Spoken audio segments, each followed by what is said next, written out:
first you got to figure out what you got to do, and then you got to acquire all the property. So I'm like, what I want to do.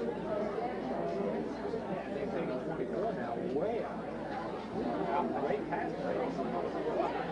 Yeah, we're not doing anything else.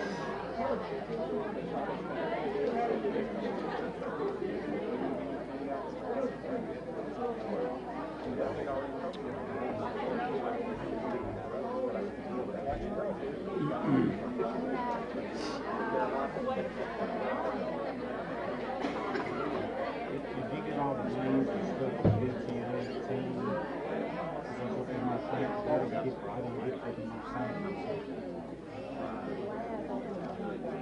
Okay, good. Good, that's good. Okay. But you got all the names and stuff, okay.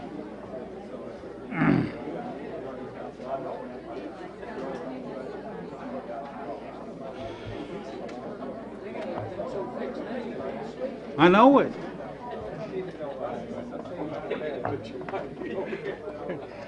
It may be a parent, right?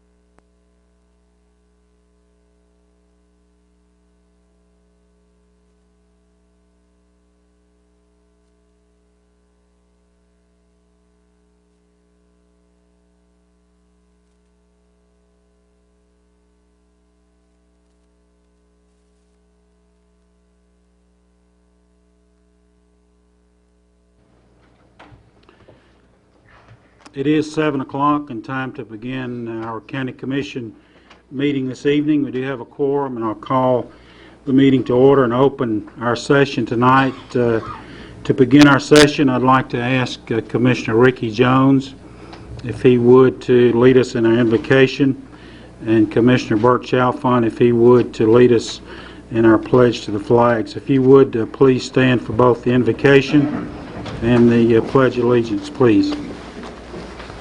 Shall we pray? Heavenly Father, we thank you for this day. We thank you for the blessings that you have given us, and we especially thank you for the blessings that you've given us as being citizens of the United States and citizens of Tennessee and of Williamson County. We ask that you be with us as commissioners tonight as we go about our county business. We also ask you be with us as citizens this year as we hold very important elections, that you be with us and guide us as we cast our votes. In Jesus' name we ask these things. Amen. Amen. If you'll join me, I pledge allegiance To the flag of the United States of America and to the republic for which it stands, one nation under God, indivisible, with liberty and justice for all. Thank you.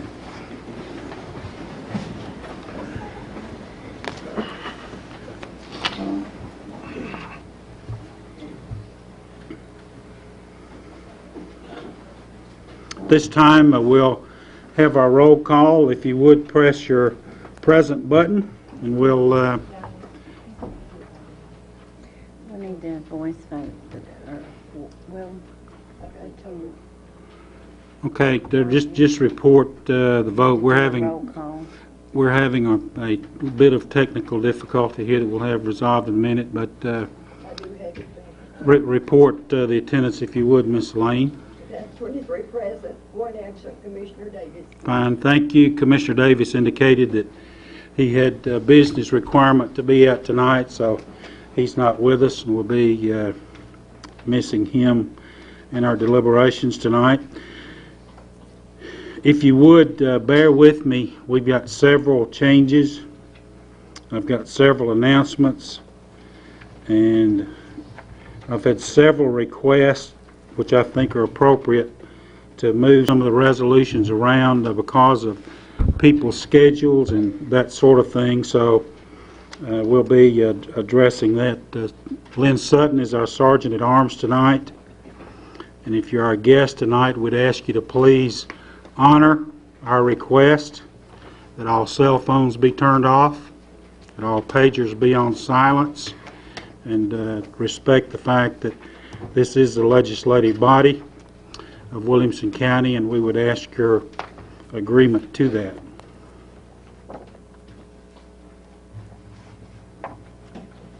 I want to personally thank Mr. Al Ritter and Mayor Rogers Anderson for the wonderful job that's been done on the facelift in the room. If you didn't notice any changes, maybe you need to go back in and come back, walk back in. They've reworked our meeting room, and certainly thank Rogers and Al Ritter for making sure that that happened, and we appreciate that being done.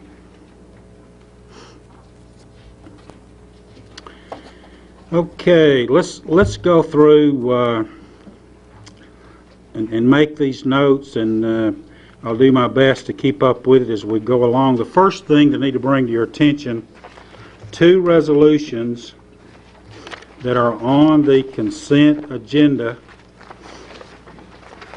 That's resolutions 10083 and 10812.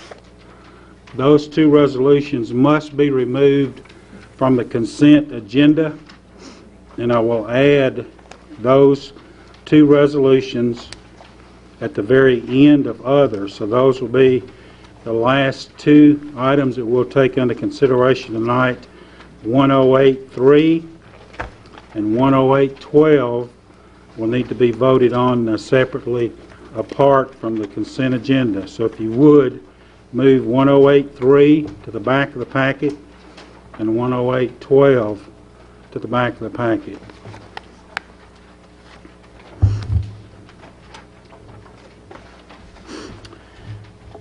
Tonight we have resolution 10829 and 10830 and 10833. All are involving the Department of Animal Control, and our doctor is here with us tonight along with Mr. Fortner, and as she has a long drive to make after the meeting tonight, I would like the permission, without objection of the commission, that we'll move 108, 29, 30, and 33 up in the agenda with your permission, that when we get to those 3, we'll hear them all in succession, and I'll find the appropriate place to pull those in. It'll be early in the appropriations resolution. So 108, 29, 108, 30, and 108, 33. Is there any objection to hearing those 3 resolutions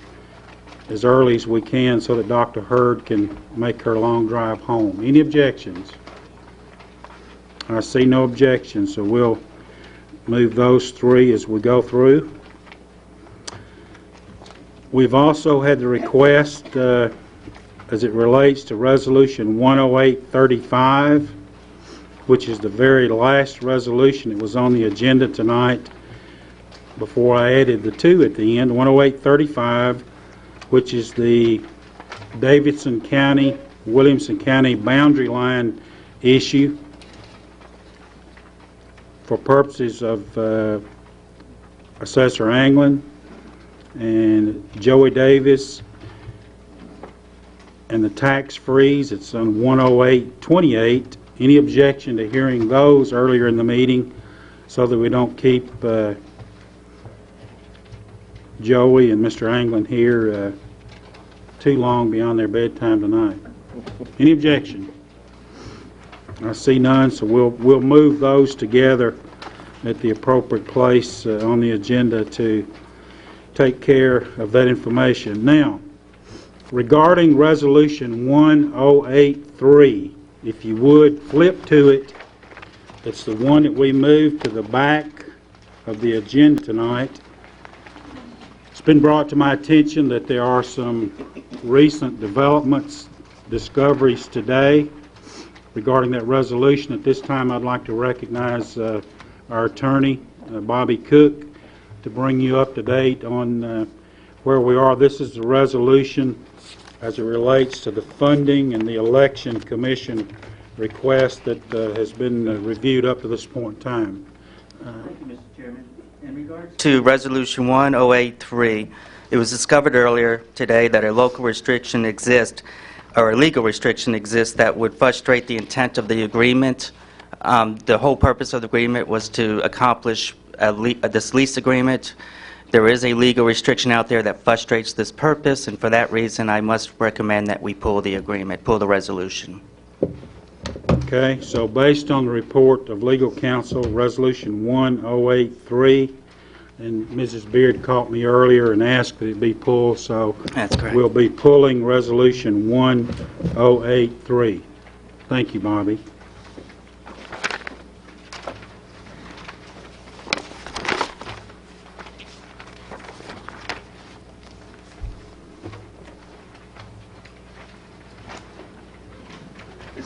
Okay, moving on, I think that's, I do have some more comments to make under communications, but we'll talk about those in just a minute. Also, as we start, one of the things that's been worked on as a part of the redecoration of the room that we're still having a little bit of difficulty tonight, and that's your microphone. These microphones are very, very sensitive. And our TV folks, as well as the technician that installed those, have asked us, please don't touch them because they're very sensitive, and if you bend it, you break it, basically. So we appreciate the availability of this excellent equipment so everybody can hear. And I guess as Chairman of the County Commission, I'd like and request for those other agencies of county government that use this room, which happens to be the commission meeting room, that they honor that request as well, because it is an issue that continues to be a problem for us in this meeting, and we encourage you to remember that tonight. Approval of the minutes, the November 14th, 2007 County Commission minutes were presented and mailed to you. I'll entertain a motion to accept those. Motion to approve. Commissioner Wilson, the motions are second. Commissioner Langston, the second. Thank you. Any other discussion? All in favor say aye. Aye. Opposed? Show it unanimous. Introduction and acceptance of the Highway Commission minutes. These were sent to you in the mail. Commissioner Cook, the motion. Commissioner Chalfant, the second. All in favor of accepting the Highway Commission minutes say aye. Aye. Opposed? Show it unanimous.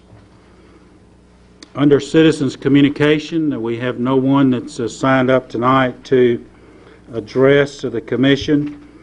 And now as we get into communications and messages, and I want to apologize, this is going to take just a minute, but I want to pass to each of the commissioners this announcement that is being put together and distributed by Mayor Anderson and myself today, and we're distributing it to the County Commission this evening.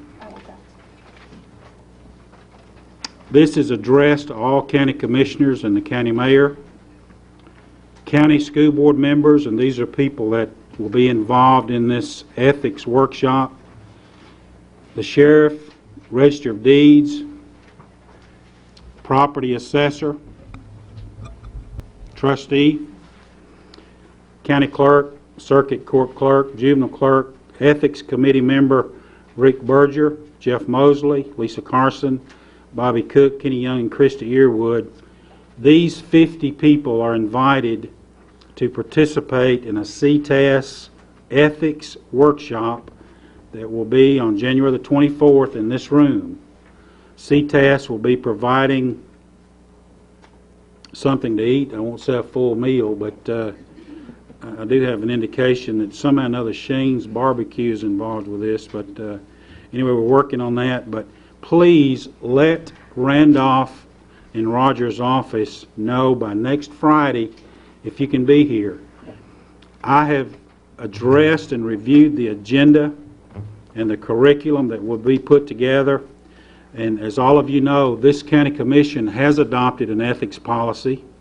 This county commission has appointed an ethics committee that consists of Commissioner Williams, Commissioner Green, myself, Ms. Sadie Wade, our Register of Deeds, and Mr. Rick Berger. Those 5 individuals have been appointed by this body to be the ethics committee to address any issues that might come up under this legislation. So please, the CTAS group is prepared to present a very in-depth curriculum. They will be furnishing you a workbook and a copy of all of their slides. And I encourage you, if you can come, let Randolph know. If you don't tell us you're coming, you probably won't have a packet and you probably won't have anything to eat. So please, we're trying to encourage you to come and eat and enjoy the meal. The meal will start back here at 5:30, and then we'll start this meeting at 6, and we'll adjourn at about 7:30. So please let her know if you can attend. Now, all of you, except Commissioner Barnwell, he tells me, should have gotten in the mail a letter from the Tennessee Ethics Commission that said, "Dear Commissioner Ford," or "Dear Commissioner Cook, on behalf of the Tennessee Ethics Commission, you're required to file your disclosure of interest statement by January 31st, next 2 weeks from now, end of this month. 2 key issues. The deadline is December 31st of 08, January 31st of 08, and you must file it electronically. In this letter, you're given a unique authorization code that's only good for you. And for those of you that are in the audience that are elected officials, you know, that code is unique to your signing up online and signing up to disclose electronically your interest, and your situation relates to your salary. And as I'm on that, I've gone through this. I've already filed mine and I've debugged it. Please, when you list your income, include not the name of your company, but include your employment, and also include that whopping amount of salary that you get as a county commissioner. That's included. When you get on the form, it will say, source of income, your work, and then your county commission income and any other income that you've got. But please include your income from the county commission. And then, so that you won't be surprised as I was, when you get to the end of this submission electronically, you've got to have a witness. When it gets to the end, it says, have you been honest and true in all this information that you presented above? And you'll click yes, we hope. And then it says, witness that witnessed your entering this information. And I'm telling you, you've got to have a witness, or you go through all this stuff and it's not going to take it. So I give you the warning advice early to have someone that can witness. It may be Bruce, it may be your wife, or anybody that can witness that you've entered this information in the system. When you do that, you're going to get a certification from the Tennessee Ethics Commission that tells you, yes, Commissioner Cook, you have filed your statement of disclosure of interest. They'll give you the date with all the data that you've entered and give you certification that you've met the requirements of the law. If you need to change it, you can go back in and assign a note to make corrections and change it later if you need corrections to make to it. But please, we need you to make sure that this is done before the 31st of January, and that you cannot file it by paper. It has to be done electronically. Any questions, Commissioner Green? You might point out that there's a schedule that you can do that at the public library, and that there's going to be some sessions there that there'll be somebody there to help you. That session was today. Oh, was? And but again, if you don't have access to email, go to the library. As I've been through it, I'm not an expert in it, but I'll be glad to help you. Once you get online and once you assigned your ID number and your password, it's as simple as it can be. But if anybody has any questions, I can assure you that I will be easier to get in touch with than the Ethics Commission. Because after the 4th call today, to the 4th number, I finally spoke to a person, and I gave Commissioner Barnwell that lady's number, and I'm going to give it to you right now in case you do have some questions and you choose not to or don't want me to help you. That's fine. But the lady's name at the Tennessee Ethics Commission that just is a trooper beyond measure, her name is Mary. and that number is 253-8634. 253-8634. I don't mind you telling her that you talked to me, because I did share with her today that I was going to be covering all this information with you tonight, so that you could be aware of what needs to be done, and also because she was so helpful to address these issues. Any other questions that you've got? This is a very critical issue. If you don't file this in a timely fashion, there are severe penalties, and we just don't need to go there. Commissioner Lynch, please. If you've got a lot of bonds and stocks, if you don't list them all, what'll happen? Let me tell you, that's an excellent question. They don't want to know the names of the bonds, and they don't want to know the amounts. And I don't mind sharing with you my personal situation. I'm in an IRA, I'm in a defined benefit plan, and I'm in a 401k. All I listed, and it'll ask you to specify the three. 401k, I didn't name the 401k. You're supposed to disclose anything that you've got more than $1,000 invested. So I listed 401k. I listed defined benefit plan that's set up through my company. And I listed an IRA SEP that's listed there. So I've got three listings in addition to my income of my company and my income as a commissioner. So my investments, you don't have to list how much, Clyde, or even the name of the fund, but what it's, the generic thing that it's in. Thank you. Commissioner Barnwell, please. You told me the lady's name was Judy? Judy. Well, I was looking at Judy and I said Mary, but it is Judy. I'm sorry. Thank you for correcting me. No, you'd be in trouble. No, the lady's name is Judy, and that's the right number, Commissioner Barnwell. Thank you for correcting me. You got my mind in four different places. Thank you, sir. Any other questions? Commissioner Lynch, you good there? Any other questions on the ethics reporting? But feel free to call Miss Judy, not Miss Judy Hayes, but Miss Judy in the Ethics Commission office. So please remember to call Ms. Randolph before Friday. Call her as soon as you know if you can come. If all of us come, there'll be 50 people that's here.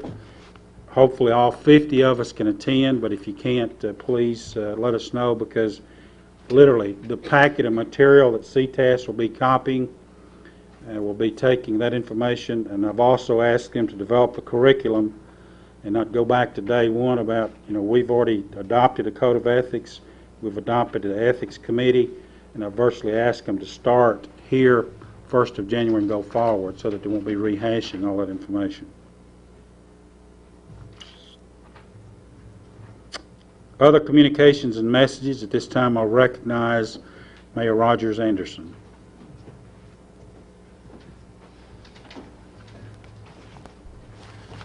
Mr. Chairman, it always gives me a great honor to acknowledge and recognize young people in our community. And quite oftentimes I have the opportunity to stand up here and read it and have the proclamation. But I just think it'd be most appropriate, Mr. Chairman, if I ask our county commissioner and Coach Langstrom to come down and join me and let him read this, since he is one of the teachers out there and the coaches, and I know that he would enjoy doing this. So, Doug, if you would come down, I would appreciate it very, very much. And as he is making his way, Mr. Chairman, and other county commissioners, if I could have the young ladies and the coaches to come up along with Dr. Mott.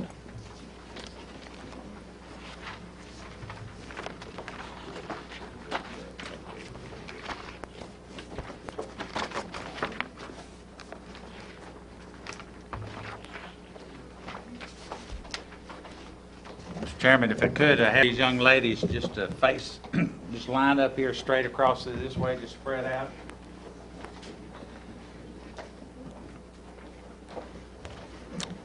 All right, Doug. It certainly is a pleasure for me to be able to read this proclamation from the County Commission.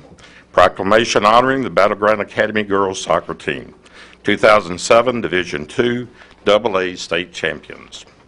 Whereas the Battleground Academy girls soccer team posted a 2007 season record of 16 wins, 1 loss, and 5 ties. And whereas the team defeated Baylor School of Chattanooga 2-1 in the Division II AA championship game at Girls Preparatory School on November 2nd, 2007 for the second state championship title for Battleground Academy. And whereas the 5 seniors, Natalie Aaron, Sid Bailey, Julianne Isaacs, Ann Phillips, and Jessica Smith, have been starters for 4 years with a record of 50, 17, and 13. And whereas the team was ranked 9th in the nation on the National Soccer Coaches of America Association High School poll. And whereas Natalie Aaron, Sid Bailey, Ann Phillips, and Jessica Smith will continue their soccer careers at the college level.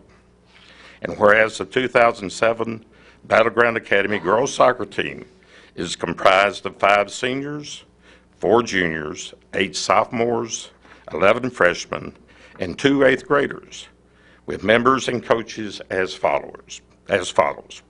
Players, senior Natalie Aaron, Sid Bailey, Julianne Isaacs, Ann Phillips, Jessica Smith. Juniors, Candace Boyd, Susanna Dennis, Casey Lape, Bridget Winstead.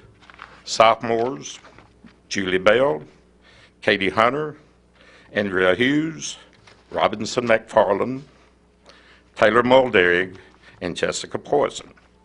Alex Rollins, Yvonne Wally, freshmen, Maggie Barlow, Molly Boyd, Rachel Cunningham, Megan Grindstaff, Layla McLean, Layla Norbush, Jordan Shaharski, Felicia Savas, Emily Snyder, Chloe Tillman, Maddie Bell Wall, 8th graders, Kenzie Sessions, and Hannah Winstead. Coaches, Jan Brown and Steve Lape. Now therefore be it resolved that I, Rogers Anderson, County Mayor of Williamson County, hereby congratulate this team in recognition of the level of excellence exemplified by these outstanding individuals, known collectively as the 2007 Battleground Academy Girls Soccer Team, Division II, AA State Champions. In witness whereof, and this is Mayor Anderson's signature of the proclamation. Congratulations.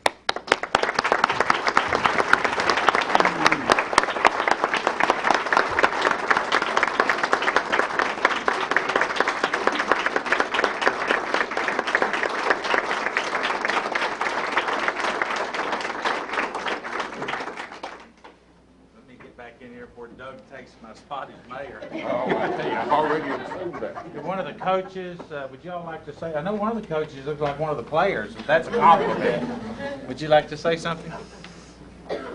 It's been an honor to be a part of this team all year. This is my 5th season being with this program, 4th as a head coach. So to be a part of something like this is pretty incredible.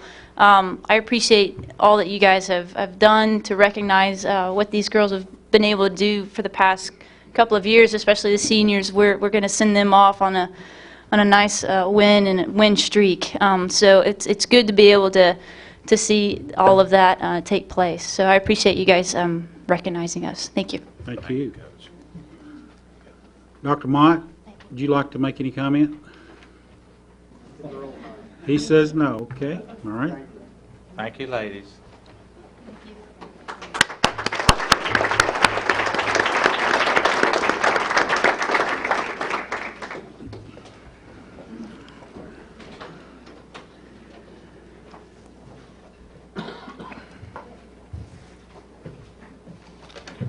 Mr. Chairman, as they are cleaning out of the chambers here and going back to, I'm sure, study, if I could have David Coleman step up and give us a status on the current budget.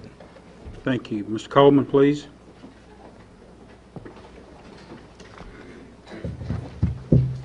Thank you, Mr. Chairman. little catch-up since we did not meet in the month of December. We have 2 of the monthly budget reports in your packet for the month of October 07 and November 07.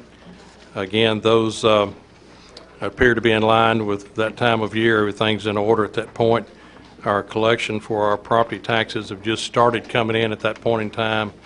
You'll see an increase in that when you get your December, January reports. But everything appears to be in order for October, November on your budget reports. We also have for 2 months the privilege tax for November and December. If you look at the December report especially, you'll see that the adequate schools facilities tax have accumulated approximately $1.3 million. We are 1 month delay in paying the portion to the cities, the 30% that goes to the cities. So the amount due to the cities for December has not come out of that figure at that time. I reported to the Budget Committee last week, and I'm sure it's not new news to most of you, that our privilege tax overall is down, especially from 2 years ago. We started seeing a little bit of a difference last year, a little bit of slide, and that has continued into this year. And if you follow the nationwide news, the housing situation in the nation, it seems to have taken a little bit longer to get to Williamson County, but we are certainly feeling some of the effects of that at this time. So just want to make you aware of that, and as we go into the new budget cycle, we'll be looking at that very closely, especially on the schools privilege tax, which we use to go into the debt service funds to pay for our new schools. Mr. Chairman, I apologize. I did not seem to have the report in there this month for the conference center at the Marriott. I'll be sure to get that in your next packet. They did have a good November, December, an excellent December. Will probably be down just a little bit in January, but indicate they're looking for a very strong spring. Any questions, Mr. Chairman? Questions of Mr. Coleman? I see none. Thank you. Mr. Chairman, if I could, I'm going to have David come back up here. Bond counsel just walked in, and we're going to have him come up and address another issue. But while David's giving him an opportunity in which to get the material out of his briefcase, I'd like to bring to your attention that the month of February, no later than March, we're shooting for February, that we will travel down the journey. We've gone to 2 committees at this through this point. One of them, the Water and Wastewater Authority, which you have representation here with Commissioner Hancock, and then last Thursday night at the Planning Commission level, which Jack Walton serves on, that we'll be looking at a temporary cessation on approvals of developments utilizing the alternative wastewater treatment and disposal systems. And the reason for that we're going to ask for this temporary cessation is help to develop and adopt our comprehensive plan update, which contains recommendation for the types of developments and locations where the use of these systems would be appropriate. This is the top priority for the implementation by the newly formed Zoning Ordinance Update Committee, which will begin their work very, very soon. Likewise, the Water and Wastewater Authority and the comp plan suggest that the benefit of a more regional approach to using these systems rather than for a single system for each development that occurs within our county. Growth plan makes recommendations about the growth of these residential areas. Recently, in Commissioner Hester, Commissioner Hancock, Mr. Lynch, and Ms. Hayes' district, we had some residents that had some very alarming sewer rate increases, and through the committee that John serves on and John Lackey chairs, that we have changed some of our bonding requirements for these systems. They will begin to see that as the time rolls down the road. It'll probably be summer before they actually experience some of that, but part of that is the reason that we're looking at this. Residents also should understand, and the developing community, this will be a short window that we're going to ask for this temporary period of time that we can kind of catch up. We've kind of put a time frame on it of somewhere between 6 and 12 months. We're hoping the implementation of the comprehensive plan will help speed that up, but it will be for more orderly growth that occurs in our county. Many of you will remember several years ago we did this same thing. It has been several years since we have done that. if you're sitting there wondering, well, who's it going to affect and how is it going to affect, you will see that in the form of a resolution. The reason we're giving you this information tonight is because, number one, the press is here. It is being televised, and you'll begin to have some questions on this. We're looking for an effective date on this of April the 1st. We're looking for the consideration of this to go through the rest of the committees that will be brought to you hopefully next month. We are going to exempt some of the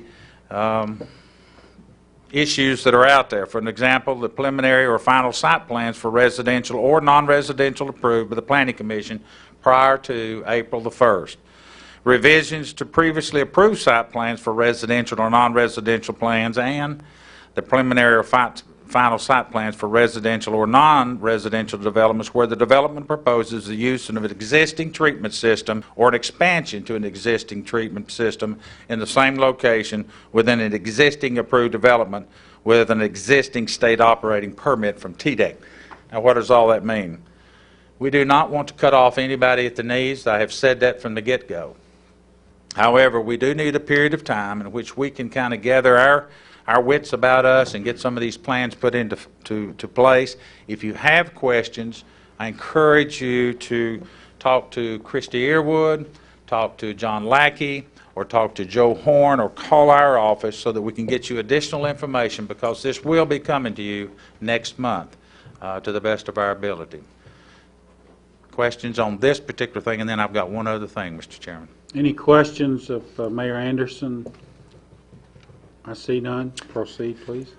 David, could I have you and Sam to come on up?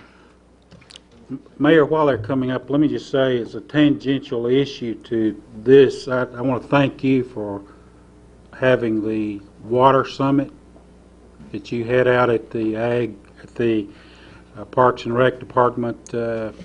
As we continue to go forward, I would encourage you to continue your pursuit of that, because water, even though there were shortages this past summer, that's not an issue that's going to go away. And on behalf of the Commission, I thank you for that, but encourage you to continue to push that through, because it's a major issue that we all must face. Unfortunately, you're correct, and it will be a very long journey. I will tell you, though, that we had approximately 100 people to a water summit. We had all of the utility districts as well as the municipalities in attendance. We had about a 2 to 2.5 hour discussion on the water issues, and as late as last week, we're beginning to see some efforts now of these utility districts working together. The bottom line of it is there's plenty of water in Middle Tennessee. There is not plenty of water in Williamson County. And of the 3 people that were represented at the meeting that we had, it was the representatives from TVA, the representatives from the Corps of Engineers, and representatives from TASSER, which is out of Nashville, talking about the drought issues. All 3 of these authorities are saying there is water, we just have to go get it, and the most logical place to go get it is at the Cumberland. The side effects of that is how much is it going to cost us to get that water. My question is, how much is it going to cost us not to go get that water? And we've got to figure out a way for our utility companies and our municipalities to be able to work together with our governments to be able to go get that for our citizens. Thank you, Houston. I didn't mean to get on my soapbox, but water is a critical issue here in our county for not only us to live, but for us to continue to grow and prosper that we need to have here in our county. There's been a lot of discussion, Mr. Chairman, here in recent weeks about the mortgage company. I'll just use that, and some of the junk bonds and some of the things that are out there. And there's been some questions thrown at us that how does that affect our bonding? As you know, as most of you remember, we have one of the highest rating bonds in the state of Tennessee here in our county.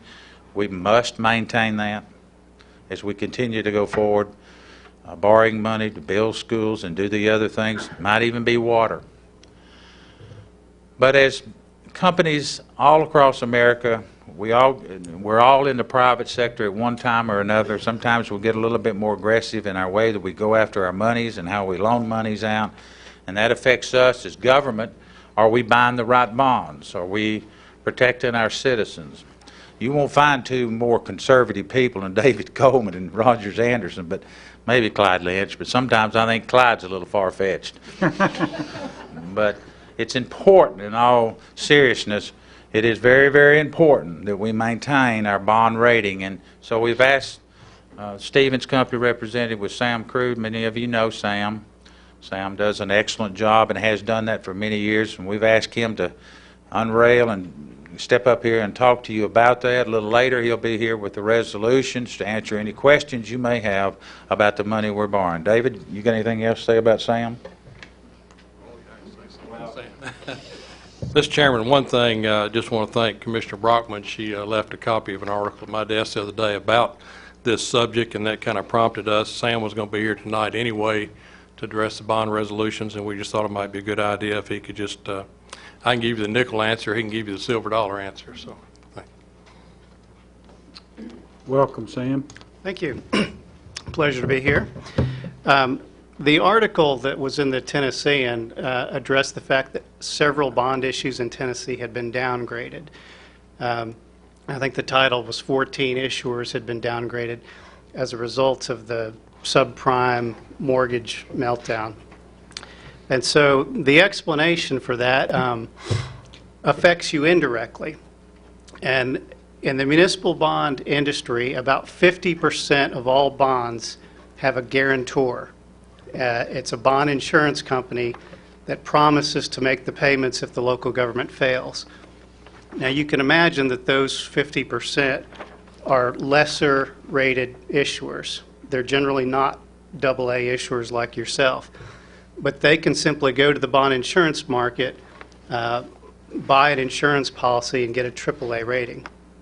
So for years and years, there have been a number of insurance companies that carried that AAA rating. And as Rogers was just alluding to, they went from guaranteeing very safe, simple, straightforward bond issues to creeping into guaranteeing slightly more complicated and then a lot more complicated mortgage-backed subprime type bond issues. So now they are being greatly impacted that many of the issues that they have insured are in danger of default. So the municipal bond rating agencies have put most of the insurers, not all of them, on a negative outlook, and they did downgrade the first one, which was a relatively small insurance company, but that's the one that was referred to in the article. So really all but one of the insurers are being scrutinized for having guaranteed things they should not have guaranteed. Now, the good news for Williamson County is that has increased the demand for high-quality bonds, whereas in the past, major institutional investors could just say, well, is it insured? Is it AAA? Well, then I'll buy it. Well, now there's a lot more attention on what's underneath the hood, and there's a lot more analysis. So it will cost lesser rated entities. For the insurers that are left in good standing, they're charging twice as much as they were before. And the demand for those kind of bonds is less. So, you know, you're going to be rewarded on your next bond sale for having such a good credit rating. So that's the quick explanation. And I would say, in follow-up with what Roger said, in the past, it was easier to get by with a weaker credit rating when you could just go buy the AAA. Well, it's going to be harder to just buy the AAA. You're going to have to earn it. Yeah, basically, you're going to have to earn your rating. So I think that's the lesson for the future, too, is there'll be a lot more scrutiny about the underlying rating of a local government. So that's good news. Well, it's good news for you. That's all right. Any questions of Sam on his comments on this issue? Any follow-up, Commissioner Brockman, please? I guess my only question is, some of these bonding insurance companies are literally going out of business, aren't they?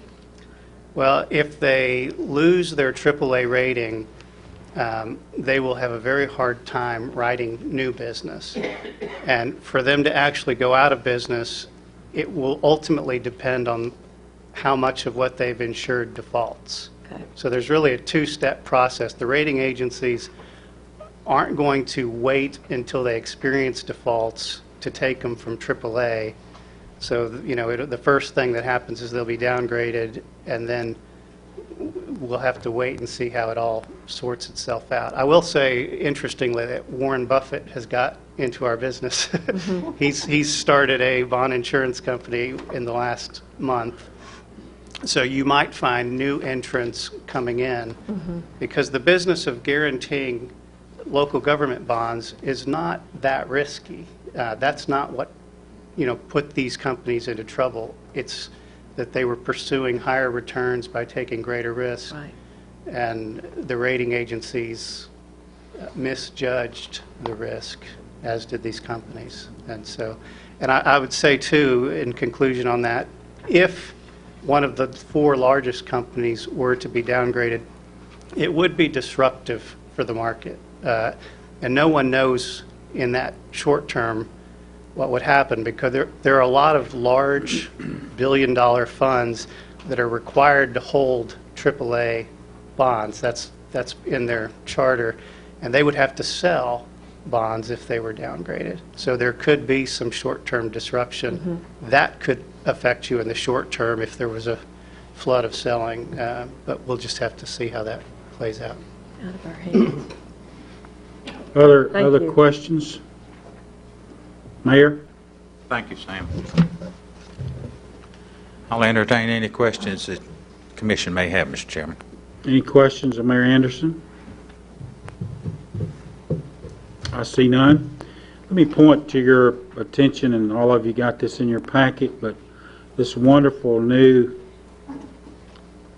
format of the report from Animal Control. Tony, to Debbie Letty and Dr. Hurd and yourself, thank you for making this available. A very nice report, and we'd ask you to do that every month.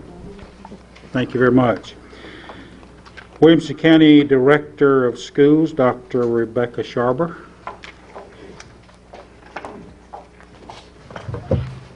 Good evening. The first thing I'd like to do is to give your attention to one of our school board members who's attending this evening, Janine Moore. And thank you so much for appointing her to the 3rd District seat.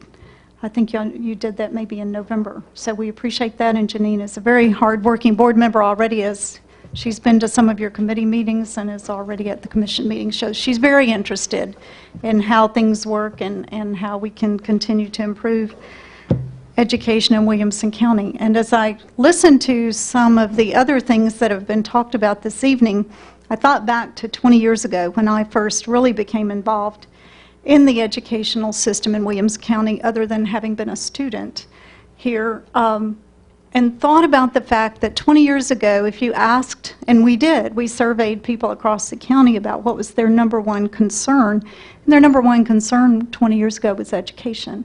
And after listening to what you're talking about now, I think together, the school board, the county commission have worked long and hard, and I think now you have bigger issues like water and sewer and other infrastructure things that have come on the scene, but you've done a great job of working on education.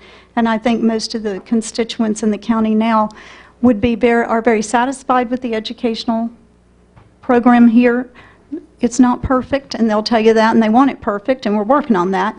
But it certainly has come a long way, and a lot of that is certainly due to your willingness to listen to our needs and to try to fund us, and to the hard work of the school board and the people in the school district. So as I was sitting here listening, I just wanted to point that out. I did want to just say something briefly about a process that kind of went maybe a little awry at your last commission meeting. About 3 years ago, the school board formed an athletic facilities committee to try to study all of the athletic facilities, especially at the high school level to start with, in the district, and to determine what we really needed for safety purposes and for equity purposes. And we brought that to you, and you agreed with that, and you started funding that, and you started funding it in a logical way. And we said up front to different communities that they might not get something in the first round of funding, and they might not even get something in the second round of funding. But we were trying to establish a process for funding those things across the district. And you agreed with that, and you helped us fund that, and we greatly appreciate it. And we continue to put those pieces of athletic facilities on our 5-year plan and continue to ask you for funding for that. And last month, and I think I'm not trying to be ungrateful with what I'm going to say, but last month you funded something through the Parks and Rec budget, but for an athletic facility or a couple of athletic facilities in the county school system. And the county school board is now kind of faced with the concern that they're trying to work within this process that we all agreed on, but this was kind of outside of the process. So I'm just going to try to stay more aware of things if I can, so that I can help work with people to try to keep everything within the process the board's trying to maintain. And the board's going to try to work with that gift and work it into their process so that it can be used in a logical way. So we're not trying to be ungrateful. We just would ask that commissioners would try to work within the school board process when it is about things on school board property, and we appreciate that. School is back in session, and we're excited to be back in session, and we had an exciting day when the tornado warnings happened this week, and everyone, I think, did a great job of responding to them. We appreciate that. I would let you know that our maintenance building that you funded is finally through the City of Franklin planning processes, and I noticed that you're having a similar issue by a resolution you have before you this evening as well. So we should be able to actually see something coming up on our property. It's taken a very long time to get through their planning processes, and in fact the school board ended up doing a very similar thing that's on your agenda this evening about that building. We are going ahead and doing some planning for the funds that are in the resolutions about the bonds this evening, so we can continue to move as quickly as possible on those buildings and on those renovations. And we did want to let you know that I know you're very familiar with the accreditation process that our schools have been going through for many, many years. And our schools, up until this point, have needed to go through that process as individual schools. So every 5 to 10 years, each school would have a visiting group of people to come in, look at what was going on in their school, and say they were accredited. This accreditation process took each of the schools quite a long period of time, every 5 years, to put together all of the reports and all of the information that were required. Well, within the past year, the process has become available to become accredited as a district, so that if we get accredited as a district, each of the schools is not required to go through that same process.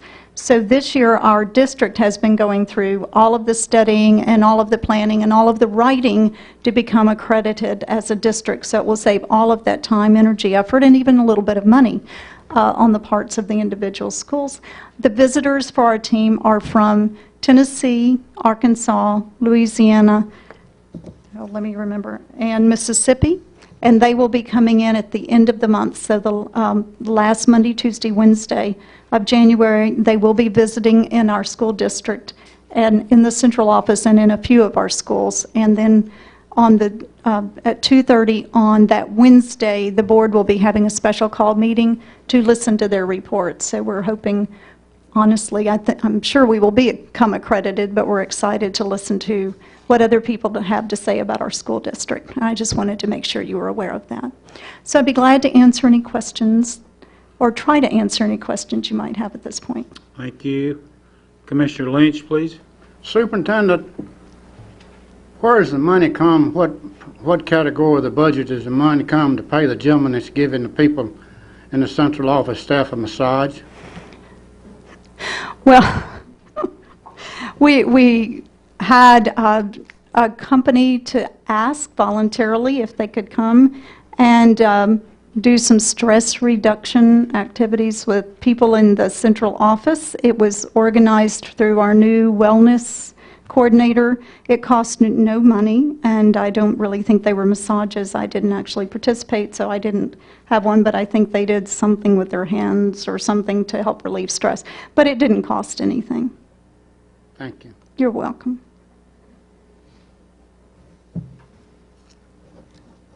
Other questions of Dr. Sharber? I see none. Thank you, Becky. You're welcome. Thank you. Hospital report, Mr. Miller. Mr. Chairman, Commissioners, mine's going to be very brief. Our big headlines is we're getting a parking garage. And we've started on it, and it's supposed to be on time. And everything else at the hospital is running smoothly. We're busy, but we still got beds. And with that, I'll just try to answer any questions that you have. Any questions of Mr. Miller? Thank you, sir. Thank you. Have a good evening. Good night. Any other report of any committee wishing to make any statement or comment at this time?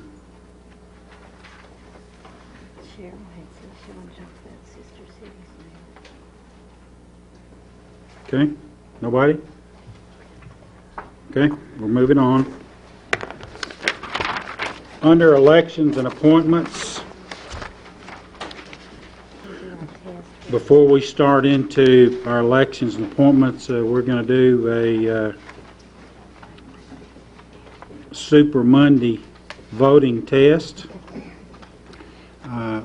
Linda's got loaded on the machine a test vote, so if everybody push, make a vote something, yes, no, abstain, and let's do a test vote before we start this to make sure that we're getting all the reports in. Calculate the vote there, please, Miss Linda.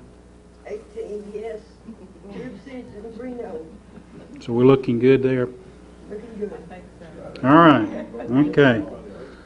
Everybody's voted, and just in case, want to make sure that your vote got counted and your vote was heard. So, okay. Thank you very much. Moving on to Adjustments and Appeals Board, 4-year terms expiring January of 12.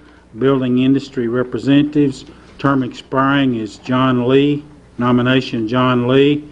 Expiring Roy McCartney. Nomination Roy McCartney. I'll entertain a motion. Commissioner Hancock, the second Commissioner Hayes. All in favor say aye. Aye. Opposed? Show it unanimous. Agricultural term, did you want us to vote that by the machine? Okay. We just did the test, right? Agricultural Committee, 2-year terms expiring 1/10. Farmer position, Fred Johnson. Nomination, Fred Johnson. I think we can do them all. We'll just take them all. Let me just read them into the record. Farm woman position, Sharon Hatcher. Nomination, Sharon Hatcher. County Commissioner, Lewis Green's term expired. Commissioner Tom Bain. And then County Commissioner Judy Hayes, expiring. Nomination Judy Hayes. Commissioner Lynch made the motion to approve. Is there a second? Commissioner Hancock the second to approve the Agricultural Committee. All in favor say aye. Aye. Opposed? Show it unanimous. Hospital Board of Trustees, unexpired term expiring May of 09. For Districts 5 and 6, Deborah Wallaber is the term. Deborah resigned. And the recommendation is Kathy Green McGee. You should have received the bio information directly in the mail. It was sent on a separate cover. I'll entertain a motion. Commissioner Chalfant, second. Commissioner Cook to second the motion. This is a recommendation of the Hospital Board of Trustees. Any other discussion? All in favor say aye. Aye. Opposed? Show it unanimous. Public Administrator, Guardian, and Trustee, 4-year term expiring January of 12.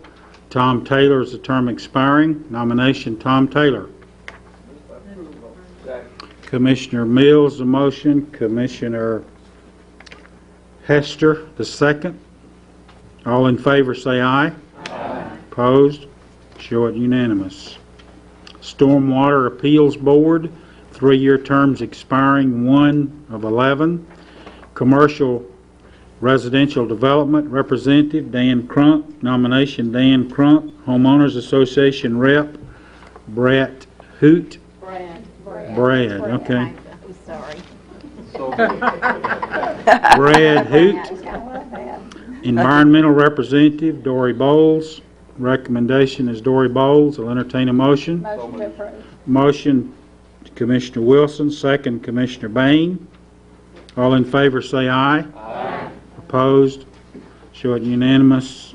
Brad Hoot, Dan Crump, and Dory Bowles. Notaries, you've received the list of notaries that have been sent out in the mail that Mrs. Anderson has submitted to us. Based on that information, I'll entertain a motion to accept the notaries. Commissioner Cook, Commissioner Mills, a second. All in favor, say aye. Aye. Opposed? Unanimous adoption of the notaries. Consent agenda. On the consent agenda, we have 2 resolutions that are left. Resolution number 10811 and also resolution 10810.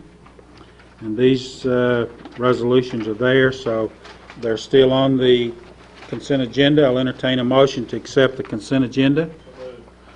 Commissioner Smith, the motion. Commissioner Langston, the second. Discussion. All in favor say aye. Aye. Opposed? Show it unanimous adoption of the consent agenda. Moving on to appropriations. There is no unfinished business. We're into new business. There are no zoning issues tonight, so moving to appropriations. Resolution number 1081.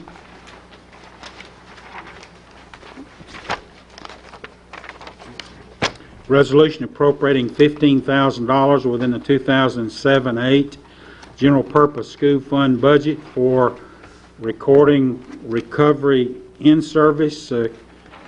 Let's see, Commissioner Davis is not here. Someone on his education committee? So moved. Who was the move? Commissioner Hester, Commissioner Bain, the second. The committee reports. Commissioner Hester, please.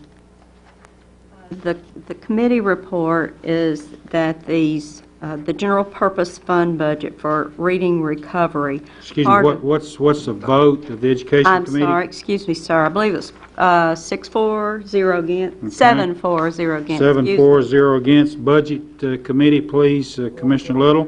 4-4-0 against. Thank you. School board approved this, 11 yes, 0 no. Now Commissioner Hester, explanation, please. Okay, thank you, sir. This is no funding from the county funds. This is from the general purpose school fund budget, for reading recovery in service. It's the Heritage Elementary PTO has acquired a grant to train another teacher for our district, and will be paying this. The reading recovery program, in my consideration, is an excellent one. I would be happy to approve this. Thank you, ma'am. Any questions of Commissioner Hester or anyone on 1081? I see none. If you're in favor, press your yes button. Opposed, your no button. Everybody voted to wish to vote. Record the vote, please, Ms. Anderson. 23 yes. Thank you.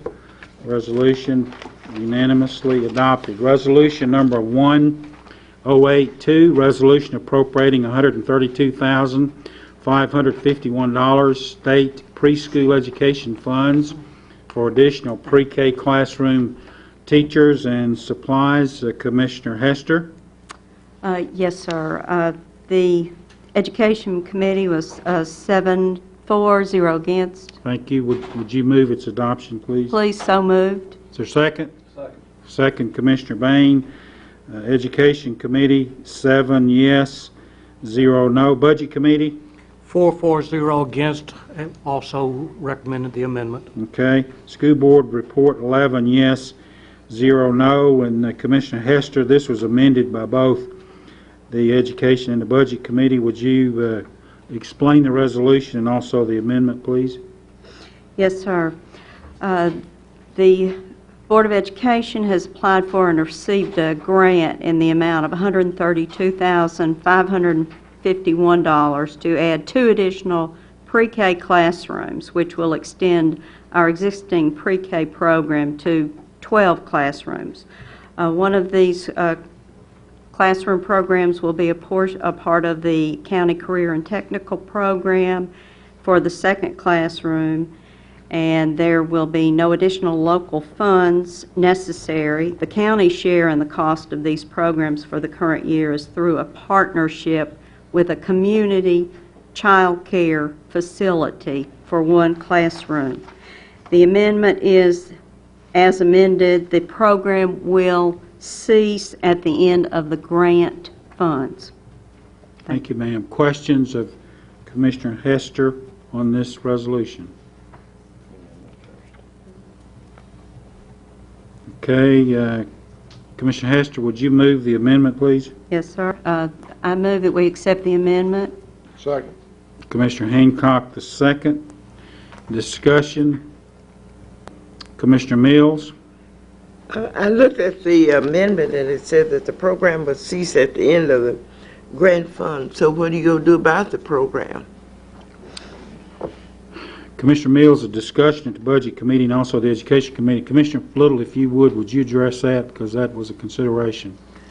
The program goes back, if the grant funds do not continue on, then the program ceases to exist. That's the bottom line. And as I understand it, Commissioner Little, that was in concurrence by the superintendent, correct? I don't know about concurrence, but they understood that that's the way it was going, yes. Any other questions, Commissioner Mills, please? I don't understand why we'd start something and anticipate ending it at the end of funds. If it is something that's worthwhile for starting, then it seems to me we need to start making preparations for a continuation of it. That's just my thoughts. I understand. I don't know. Other discussion on the amendment? The amendment that's offered by the Education and the Budget Committee is that the program will cease at the end of the grant funds. That's the amendment. Any discussion on the amendment? Commissioner Smith? Am I to understand that these particular grant funds provide for 2 additional teachers and an additional teacher assistant? When we are talking about a program ending, are we talking about the pre-K program in total or just those 2 additional positions, or 3, including the teacher assistant? Just the additional. Okay.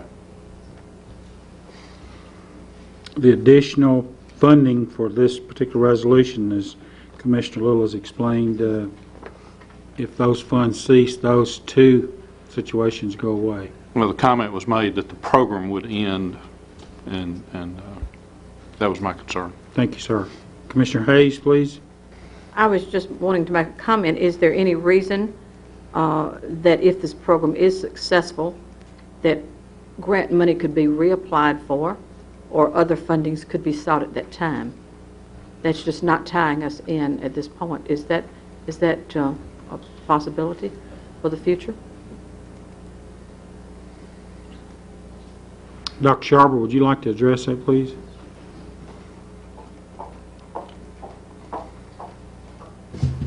I appreciate the opportunity. Thank you. We really don't know how long these grant funds will be available, but as you're aware, this is part of the lottery program, and it's certainly something that the governor has supported very strongly. And I think as long as he has an opportunity and as long as we have lottery funds, the grant funds will be available.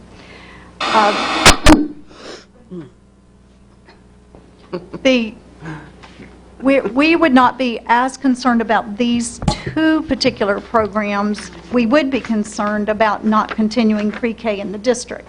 We had made a commitment to pre-K and had 5 and sometimes 6 pre-K programs for almost the past 12 years. So we have invested in pre-K and Go ahead. that may be it. So we would hope that we wouldn't just abandon pre-K altogether. We were glad to be able to use this money this way because last year when we had some pre-K programs and we put them in our school, the commissioners particularly began to express concern over the space we were using for pre-K programs. In using the money this way, and this is allowed by the governor and by the state, we're using this money to have a pre-K program at the Community Child Care Center, which is already an investment of the county, but this gives them a certified pre-K teacher in their program. And then we're also using it in our own career and tech program where we're training young people to work in child care, where we can also now have a certified pre-K teacher working with our young people and working with children. So this way we're able to take these two programs and use them in spaces that are not really used would be used otherwise for classrooms. So we think this is a creative way to use the money. It allowed Williamson County to receive some more of the lottery money for pre-K programs and is allowing us to be able to benefit some additional children who will be Williamson County students at some point. But because it's in those two venues, we could understand why if the money went away that you might or might not want to invest in that again. But we bring you a budget every year, and we make different decisions and different priorities to bring to you each year. So if this was a beneficial program over the long term, then you would probably expect to see it as a budget request. But we were not saying, we were able to say on the front end, these two programs might not be two that we would see moving ahead in the future if the money was not available. Is that enough of an explanation? Okay. Thank you.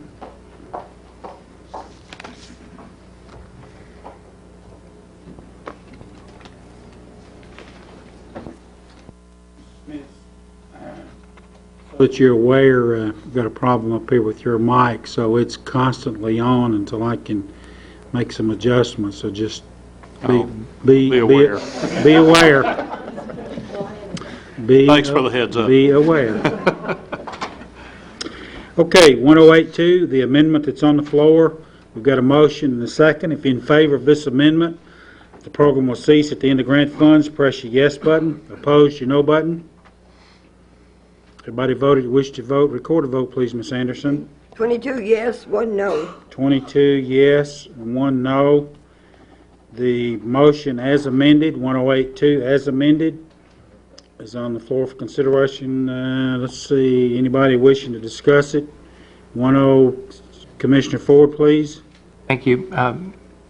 Superintendent, can I ask a couple of questions on this, please?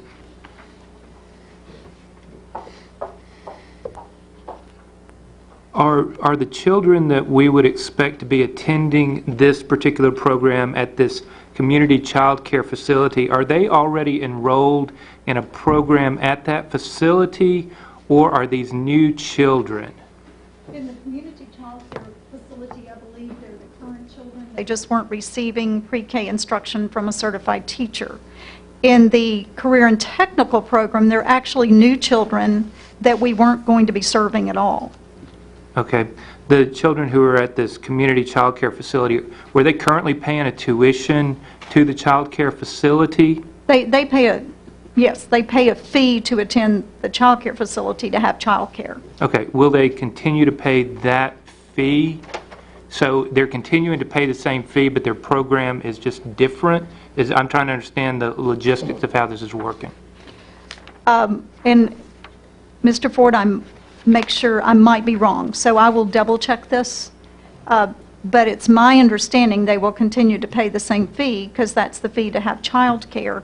And this is giving them the advantage of having a curriculum and a certified teacher part-time because the pre-K program doesn't run the entire time they are actually at the community child care center.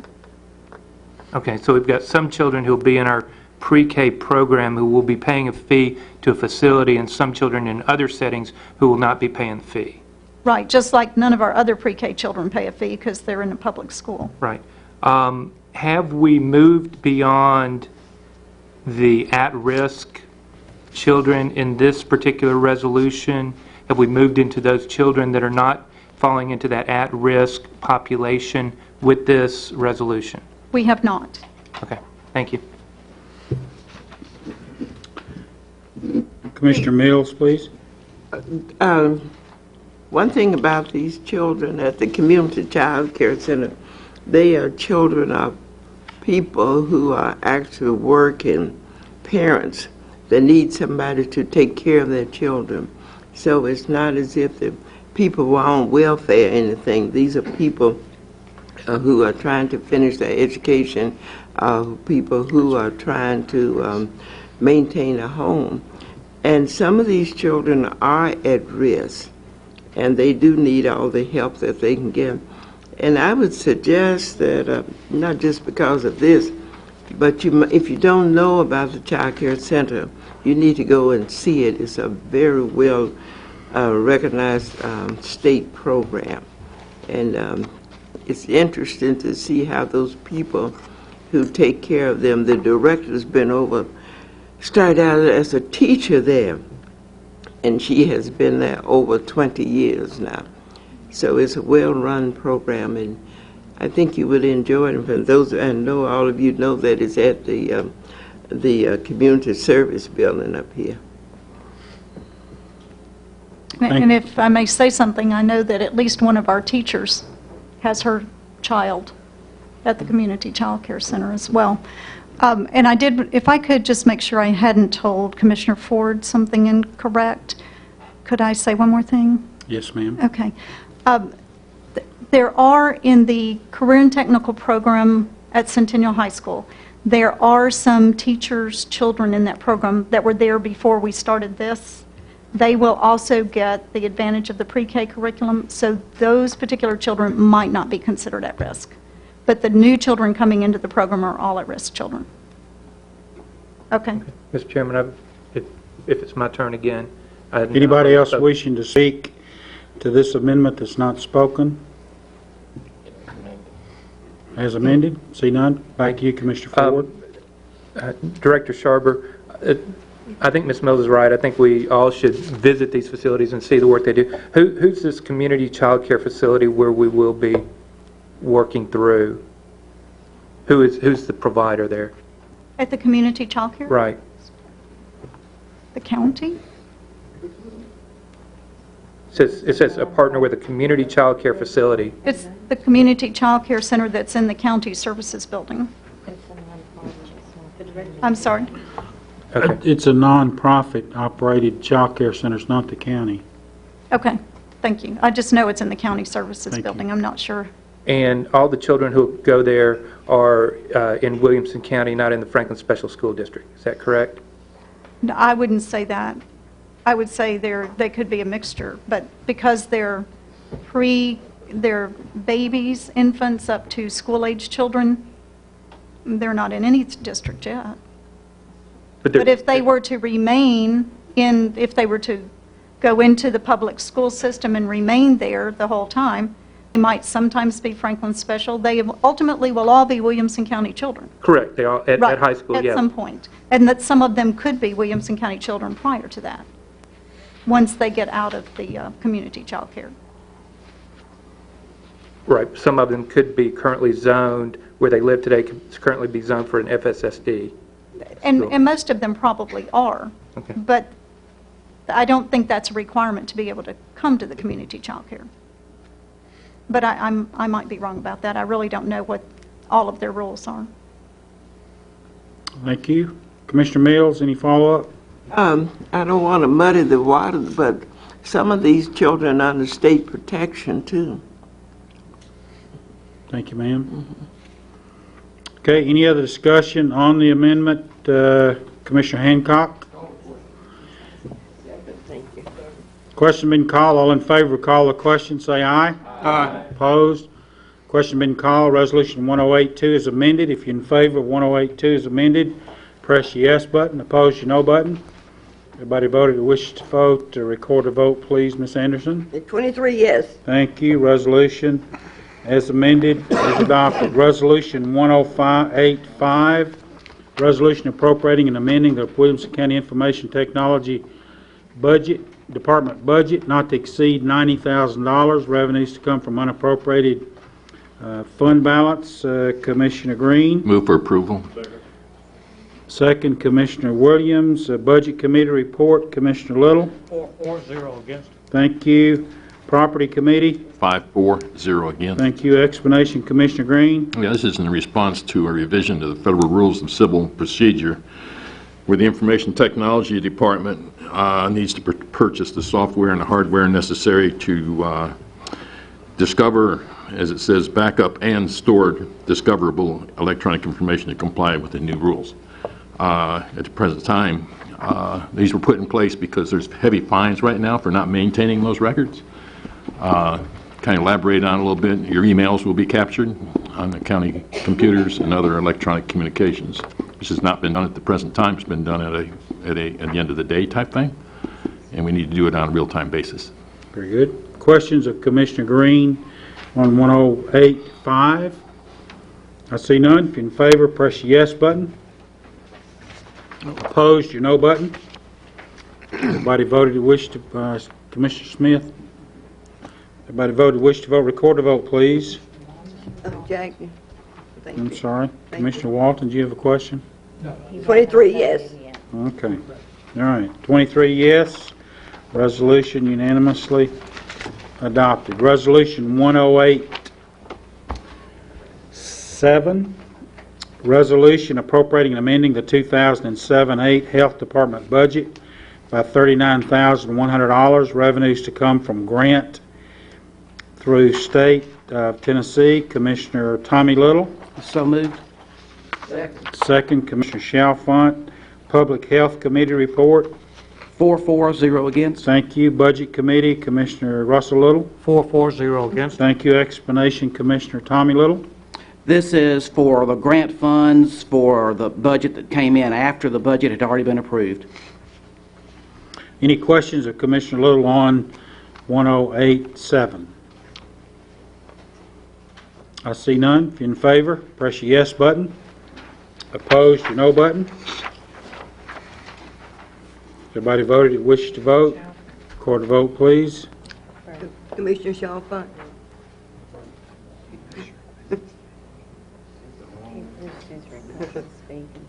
Thank you. 23 yes. Thank you. Resolution unanimously adopted. 23 yes. Resolution 108.8. Resolution appropriating and amending the 2007-8 Sheriff's Department budget, Field Division budget by $10,151.75. Revenues to come from state reimbursements. Commissioner Smith. Move for approval. Second. Second, Commissioner Langston. Law Enforcement Public Safety Committee. 5 yes, 0 no. Thank you. Budget Committee. 4-0 against. Thank you. Explanation, Commissioner Smith. Simply prisoner transportation costs that are reimbursable by the state. Any questions of Commissioner Smith on 108.8? I see none. If you're in favor, press your yes button. Opposed, your no button. Everybody voted that wishes to vote. Record a vote, please. 23 yes. Thank you. Resolution unanimously adopted. 108.9, resolution appropriating and amending the 2007-8 Sheriff's Department budget by $186,000. Revenues to come from unappropriated county general funds. Commissioner Smith. Move for approval. Second, Commissioner Hancock. Law Enforcement Public Safety Committee. 5 yes, 0 no. Thank you. Budget Committee, Commissioner Little. 4-0 against. Thank you. Explanation, Commissioner Smith. These are basically fuel costs which have increased for the Sheriff's Department, as everybody can understand. Other utility costs have gone up. We had a water problem at the jail, a leak, possibly a faulty meter there at the jail, and we were on estimated billing for several months. Now that that's been corrected, we've got a shortfall that we're looking at, and we've got to adjust the budget for that. Thank you, sir. Questions of Commissioner Smith on 108.9? I see none. If you're in favor, press your yes button. Opposed, your no button. Everybody vote to wish to vote. Commissioner Green. Commissioner Green. Record a vote, please. 23 yes. Thank you. Resolution unanimously adopted. Now, we're on the animal control run. We're going to do resolution number 10830. Resolution appropriating and amending the 2007-8 animal control budget by $19,800. Revenues to come from unappropriated county general funds. I'll entertain the motion. Commissioner Bain, the second. Commissioner Hayes. The Public Health Committee report, Commissioner Little. 440 against. Thank you. Budget Committee, Commissioner Little. 440 against. Explanation, Commissioner Little, you're on that committee, so if you would explain this resolution, please, sir. This is a resolution to add a full-time vet tech to accompany the new vet we've got who's doing a wonderful job, and she needs, isn't that what this? No, Nope, you're I'm looking at the ahead wrong. of yourself. All right. I'm sorry. 10830. 30, I picked up the wrong one. I'm sorry. This is the one to cover the increase in cost of supplies, I believe. I had the wrong thing in my mind. This is the one where they're microchipping. Microchipping the animals and for the supplies to go along with the microchipping. Excuse me, I had the other one in my head. These would be the cost of the chips and other supplies to start and implement a microchipping program in the... If I could expand that a bit, Commissioner Little, we're also starting to do additional medical things that are there, so this will all work into that. Any of the other sponsors wish to address this? If you would, Commissioner Hayes, comment, please. Yes, this is an effort with all three of these resolutions to further improve and enhance our animal control. I know we've heard across the state how there have been some problems. We're very proud of our animal control, and particularly the improvements that have been made since our veterinarian, Dr. Hurd, has arrived. Her wish is to make sure that every animal that comes in is in better shape going out to a happy, accepted home when it leaves there. So her plan is to not only microchip so that it can be returned to the rightful owner when it is lost, but also to do heartworm tests to make sure that the animals coming in are separated from those that are in there that have already been treated. We believe that in the long run it will cut down immensely on the infection. Since Dr. Hurd has been there and has been vaccinating the animals coming in, we have not had any cases of kennel cough. That was one of our real problems before. That has been cut to nil. We've also placed some dividers between the kennels so the animals do not come in contact with each other with their viruses or their air bacteria. This is just the first of many things that we plan to do, and later you will see a cost or a fee increase which will help cover the cost of all these improvements. Everything from the heartworm check for the dogs to the feline leukemia vaccinations for the cats. Every animal then will be hopefully placed in a very responsible home and have a very healthy and happy ending. Thank you, Commissioner Hayes. Any other discussion on this resolution? Resolution 10830. Dr. Hurd is here, and Tony Fortner, if there's any questions, but this has gone through all the committees and had its unanimous approval, so that's why I didn't want to hold her too long tonight unless there are questions. Commissioner Green, you have a question, please, sir? Yes, Mr. Chairman. I just recently had 2 dogs with the identification chip installed from 2 different veterinarians. One of the veterinarian facilities referred me to a national registration, which I had to pay a fee to register with. The other veterinarian referred me to a different one, which cost me nothing to register. And I was curious if which one of those, that when we pass this on to the people that adopt the dogs, if they're going to have to pay the annual fee, or is there a facility that, or vehicle that you can use the one that does not charge anything? Dr. Hurd or Tony, would you come forward and address that, please? Hello, everyone. This is Dr. Katrina Hurd. That's a great thing that you had your animals microchipped. There's a fee associated with every microchip service. Probably one of your veterinarians charged you the fee on the front end, and the other one did not. So what our plan at Animal Control is, the chip itself, in the long run, won't cost us any money. The organization that we've picked is Home Again. You're probably all familiar with it. You've heard the commercials.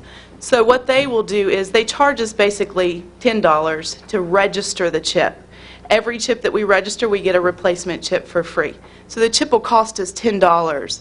A lot of the different shelters don't register the chips. They have you register them themselves.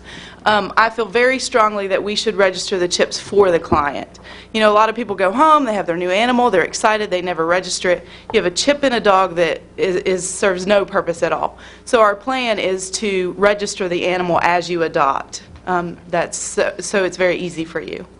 Yeah, and on that, because if I wanted to register a second animal on Home Again, it was like $14 to register that second animal. Right. If they had a chip, I could switch. Right, and apparently they don't charge anything once it's registered for lifetime. You can change your address, change your phone number, that kind of information. It won't cost you anything. Okay, thank you. You're welcome. Dr. Hurd, just FYI for the commission, they may or may not know, but explain in 10 seconds or less how you insert a chip into an animal and where.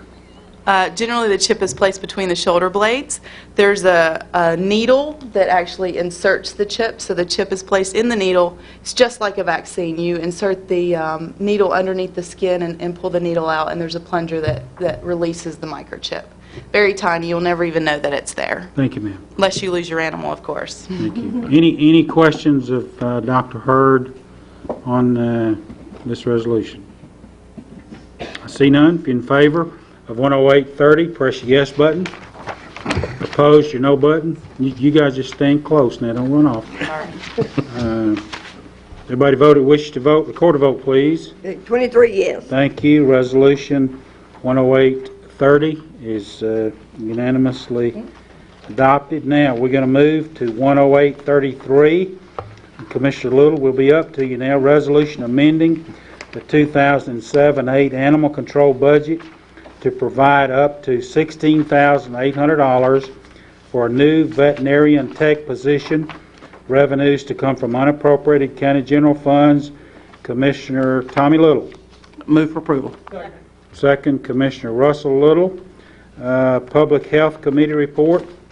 4-4-0 against. Thank you. Budget Committee report. 4-4-0 against. Thank you. Explanation, Commissioner Little. Now we're where I was. There we go. This is a resolution to add a vet tech position to assist our wonderful veterinarian doctor that we have out there. And she's having to operate alone or sometime with prisoner help or with volunteers, and they have lost animals, and so this is just to get her the personnel she needs. Thank you very much. Commissioner Bain, please. Yes. This also came in front of the Human Resource Committee, and it passed 5-4-0 against. And last year, I served on the Budget Committee, and this position came up at that time with the understanding that once we hired a veterinarian, that we would fill this position. Thank you, Commissioner. Commissioner Barnwell? Yes. I'm normally against mid-year hires, but I think this was a very necessary position. It was actually the best write-up I've seen to justify a position since I've been in county government, so I'd like to compliment the doctor on that. Thank you, Commissioner Barnwell. Commissioner Hayes, please. Yes, I go along with Mr. Barnwell there. We did mention to the Budget Committee that when a veterinarian was online that we would be coming back and asking for this because a veterinarian doing surgery and doing other testing things at the same time is impossible. This vet tech would be able to give some of the vaccinations, would be able to receive incoming animals. It will make us a lot more efficient. Thank you, ma'am. Questions? Additional questions? I see none. Resolution 10833. In favor, press the yes button. Opposed, your no button. Record a vote, please. 23 yes. Thank you. 23 yes, 0 no. Resolution unanimously adopted. Now jump over to resolution number 10829. Resolution to authorize an increase in fees collected by the Williamson County Animal Control Again, Commissioner Little. Move for approval. Commissioner Brockman, the second. Public Health Committee report. 4-4-0 against. Thank you. And Budget Committee report, Commissioner Little. 4-4-0 against. Thank you. Explanation, Commissioner Tommy Little. Yeah, this is a resolution to increase our adoption fees. We are currently under the market, so to speak, on our fees, and this gets us back in line, still under some of the counties around us, but puts us more in line with the surrounding counties. Thank you, sir. Commissioner Lynch, please. Well, I understand we need all the money we can get, and we want all these people to adopt these animals. Will this have any effect on that? One of you want to address that? Tony? Either one. Go ahead. Thank you. We're now charging $65 for a dog. That's what we're asking you to approve, and $45 for a cat. This amount of money includes the spay, neuter, all the vaccines, all the testing, and the microchipping. So we're still coming in below all the other counties with all the services that we're offering. So it's my philosophy, and at Animal Control too, is that that's the care for an animal for a year besides feeding and things like that.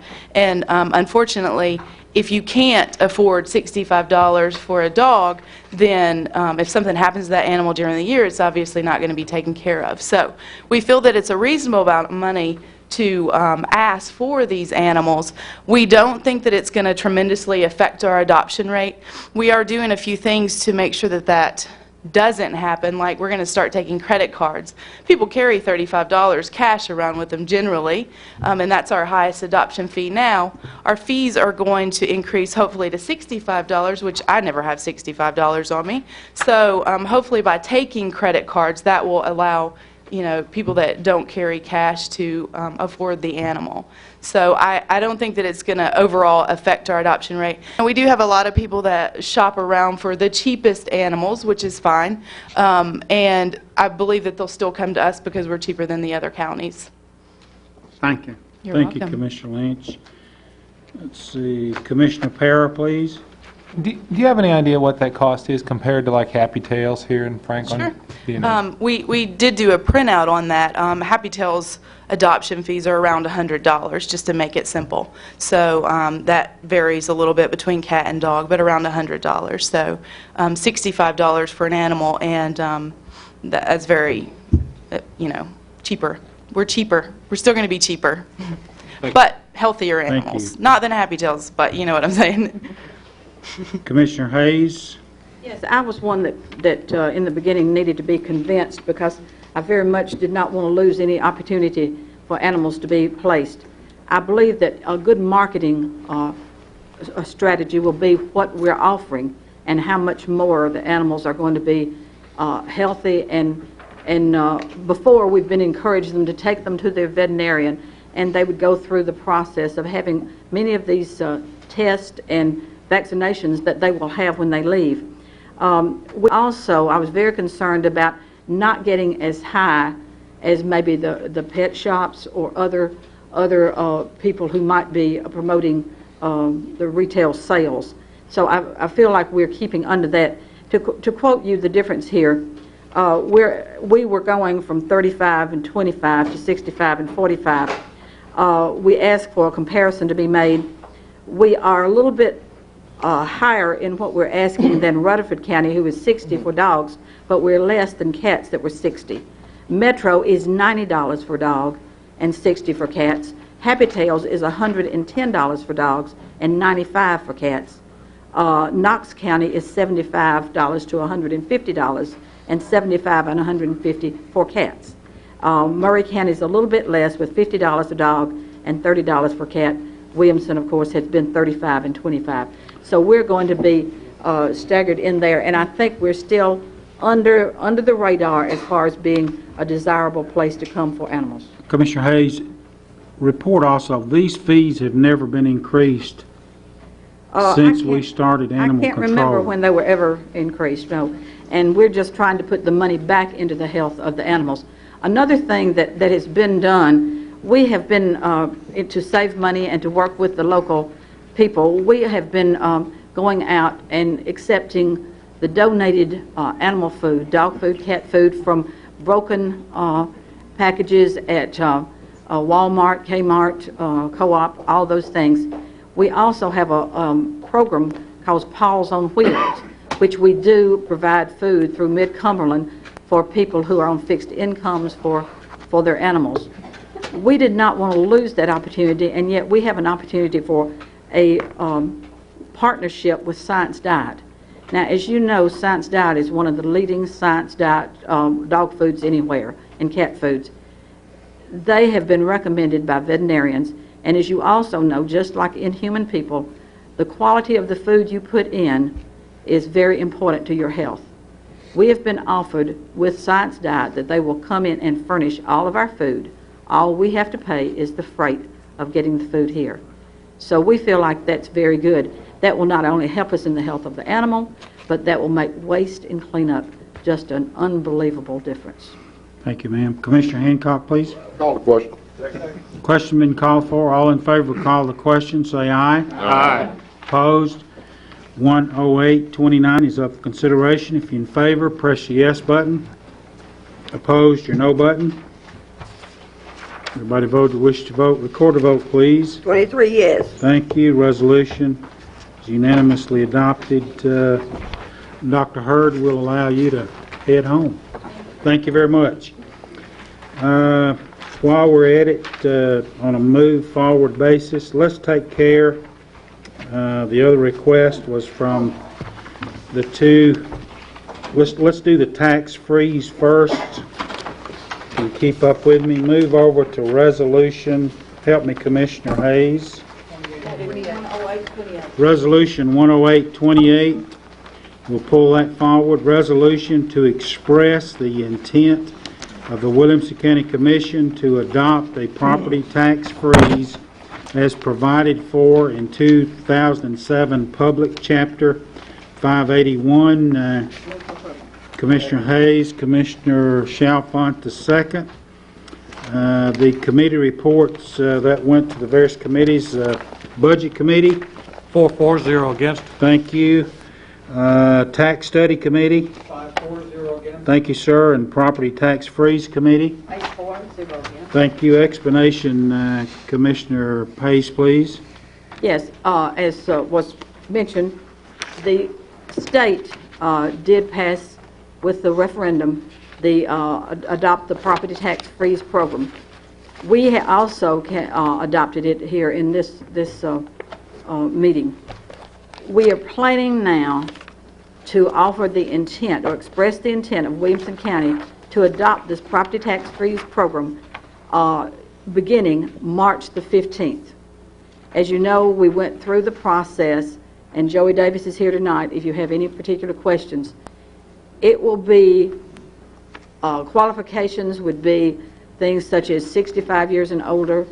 You would have to qualify through the process of the trustee's office. We do know that by going ahead and passing this tonight, that we give the opportunity for people to qualify for the tax year of 2009. Our hope is that this year there will not be a tax increase, and with that there would not be any loss of the people receiving the tax freeze.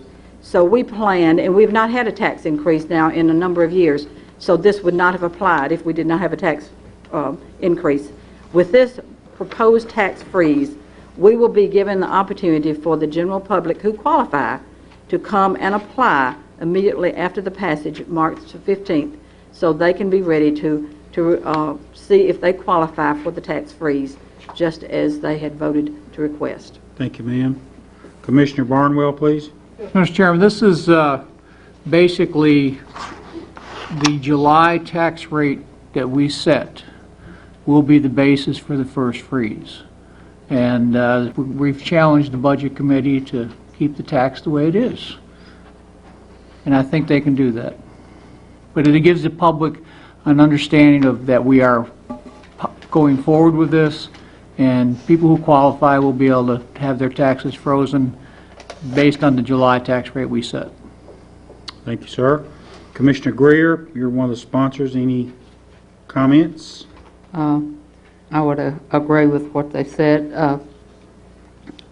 What happened is whenever we got this originally, we felt that the state was so late in getting the rules to us that we couldn't do a good job of putting it into effect for 07.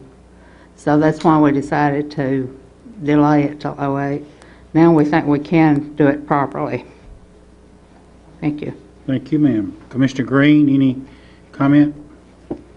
No, I think I've received questions on this in the public sector, and I think to try and reassure those folks out there that we are going to do this, I think this just drives that home, that this is in fact going to happen. Thank you. Commissioner Chalfant, your sponsor. No further comment. Very good. Any other discussion or questions? Commissioner Wilson, please. The only comment I had is, would it need any clarification on the program difference that our trustee, Joey Davis, would have on the program already implemented that we have had for a number of years compared to this particular program? Do we need to do any public clarification on that one issue? Well, as I understand it, this all will be communicated. There are 3 programs that we've got. This will be the 3rd one involving the income situation, and Commissioner or Trustee Davis has indicated that a major part of his job starting March 15th is communication, and yes, it will be. Okay. Anything further? Mr. Chairman? Yes, sir. One is the tax relief program. That's what I'm talking about. Two separate. I understand. But they're all operating independently. One's not replacing the other, and you'll just be adding this freeze on top of the other 2.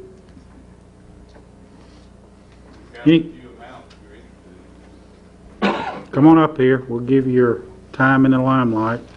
Limit your comments to 32 seconds. The due amount is $44,547 for 2008. Say that on TV. $44,547. Any questions of Mr. Davis? Thank you. All in favor of 10828, press your yes button. Opposed, your no button. Record a vote, please. 23 yes. 23 yes. Resolution 10828 is unanimously adopted. And then the other resolution involving Mr. Anglin, that's here, 10835, resolution requesting the Tennessee General Legislature to change the Williamson County, Davidson County boundary line. Commissioner Walton, please. Move for approval. Second, Commissioner Bain. This went before the Property Committee tonight. Commissioner Green, please. 7-4-0 against. Thank you. Explanation, Commissioner Walton. Thank you, Mr. Chairman. Just in a nutshell, approximately last September, I received numerous calls from homeowners in Horseshoe Bend subdivision. They had received a letter through the Election Commission that said that they were no longer in the county and no longer able to vote. So they were purged from the rolls, which affected about 14 properties, I believe, 14, 15 properties. What we since have been working on it, we've worked on this resolution since September. Of those properties, the property line, and I've attached a map on your desk earlier tonight, and it's the second page, and this straight line going through there is the Williamson County, Davidson County line. What's been determined, if it bisects a property, then they were brought back into the rolls to vote. This subdivision was built in approximately about 1988. These homes were built around 91 and 92. They've been paying Williamson County property taxes since that time. Originally the county attorney Bobby Cook and I have worked on this, and Commissioner Davis also has worked with me on this. He couldn't be here tonight, but he wanted to let y'all know that he fully supports this. We started down this road if it passes tonight by 2/3, which I urge you to pass it, then we were going to take it to the Metro Council in Davidson County, and likewise it has to pass by 2/3 there, then goes to the state. Representative Sargent has filed I forget the term, but caption bill, basically holding it for this to come down the pike. This is just the tip of the iceberg. As we got into it, all four sides of this county, we have this situation. And after the resolution was filed, Dennis Anglin started getting calls from people of other counties with the same issue. It's my hope that we'll pass this tonight, and the state it's got the state's attention, and this is where it needs to be done. This resolution, I hope, will be the vehicle that they will step back and look at it and file something. It's my opinion that if you're paying property taxes to the county, then you should be able to vote and go to school there. The school board has a policy that if you don't live in the county, you're not to attend the schools. Now, they have suspended the policy on 2 children of these 3 lots, and I believe they both live in one home, that they can stay until they graduate. The situation is, if they moved and more children moved in, they would have to go back to the school board to be voted in. I'll entertain any questions. Also, I have the 3 property owners, husband and wife, signed kind of in a to whom it may concern letter on here that they're requesting this. Again, this is just the tip of the iceberg, and it's my hope that common sense on the Hill will prevail and something then can be done to rectify this situation. Commissioner Russell Little, the report from the Budget Committee, please. 440 again. Thank you. Okay, Commissioner Para, discussion? Yeah, just one question. So you're going to move the line around these 3 residences, but not the other ones that are cut through by the line. The other ones marked on here, 206 to 211, 202, so on and so forth. It'll just kind of go around these 3. Originally, that was my intent. What happens? There's a tax boundary and a county line. Probably years ago, when this was a farm and it straddled the county line, the tax assessors between the county says, "Will you take this property?" Then, as it was subdivided and platted, these 3 lots were out, and they've paid Williamson County property taxes this whole time. In this resolution, Metro wouldn't lose any money. We're not taking any money from them. They've always paid these property lines. What we will be requesting is to follow the tax line, which roughly, and we haven't superseded the map, there's a creek there, and it would follow that creek, which would take in the rest of the lots. Commissioner Greer? Are you saying that we're going to ask the state to redraw this line, and that all of the 95 counties are going to be coming and asking to have their lines redrawn too? No, this resolution started out that way. As I got into it, I dare say, I don't know for sure, all 95 counties have this problem. It's my hope that the state will address the problem from the state level, which is where it needs to be addressed. There's numerous homes in Williamson County that are in Cheatham County, Rutherford County, Murray County, and there are more in Davidson County. I'm sure that's in a lot of places. And that's my concern, that we're really opening up a can of worms here. Thank you. Other questions? I know Mr. Anglin is here. Dennis, you have anything to add to this before we bring this to a vote? Come on over the mic so that we can pick you up on CNN News here. Thank you, Mr. Chairman, and you commissioners for putting this up agenda a little bit. I appreciate that. I'll probably be snoring long before you're through tonight. No, you promised me you'd go home and watch the rest of this. On the couch. Okay. Now, Commissioner Walton has explained it. This is an assessment change line that was done 20-something years ago when this farm was developed in the subdivision. This is not unique to Horseshoe Bend.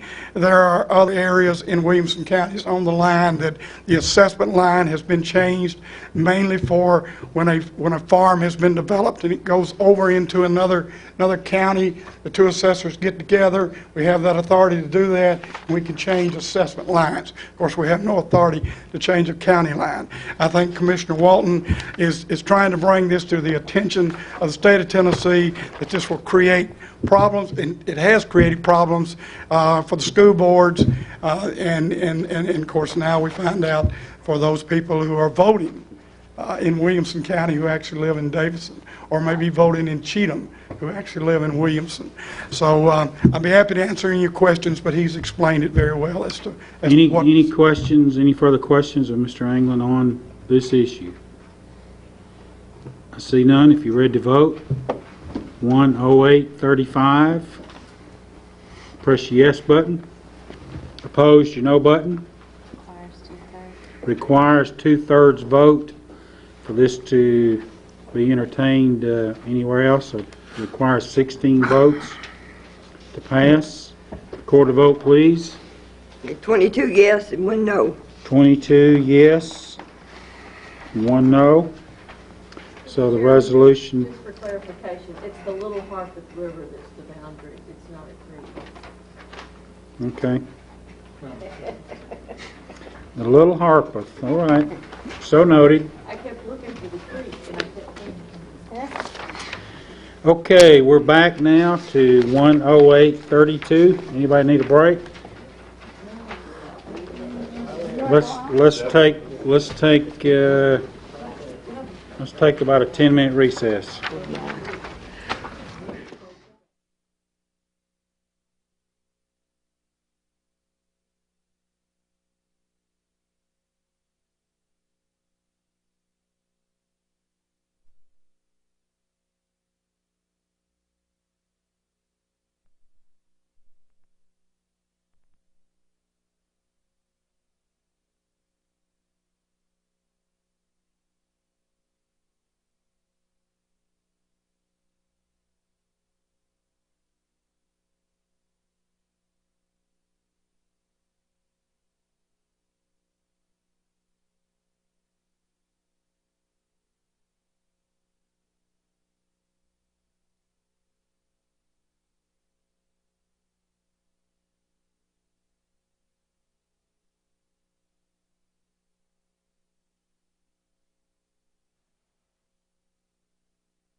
Marriott?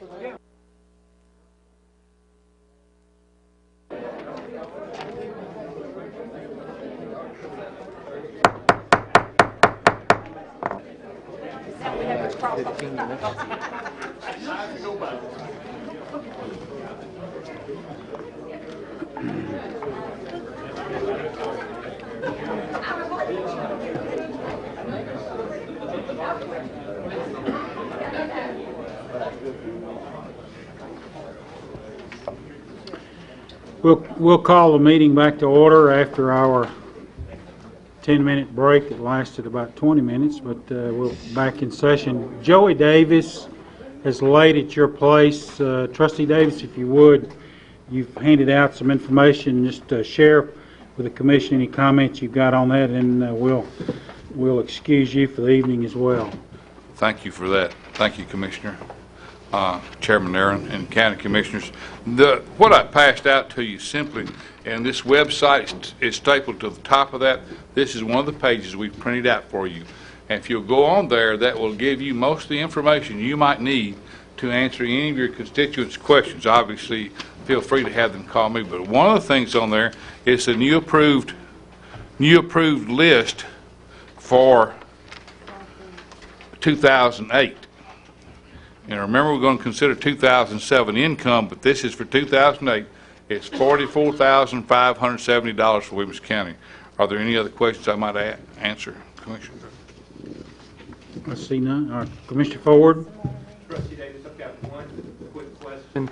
When we are freezing the property tax, what are we freezing? We're freezing the amount that they're paying, not the rate. So during a reappraisal rate, anything like that, the amount is what is frozen. Is that correct? Yes, sir. You're freezing the dollar amount on the taxes, not the appraisal, not the tax rate, not the assessment. You are freezing that if in my taxes, I'm over 65, if my taxes for 2008, when you all get through the budget process, my taxes at South are $1,500. That's what's frozen. Then in 2011, at reappraisal, and my property goes up, my property taxes are still going to be, if I qualify, $1,500. Okay, thank you very much. Any other questions, sir? Other questions of Mr. Davis? Thank you all. Thank you, sir. Thank you.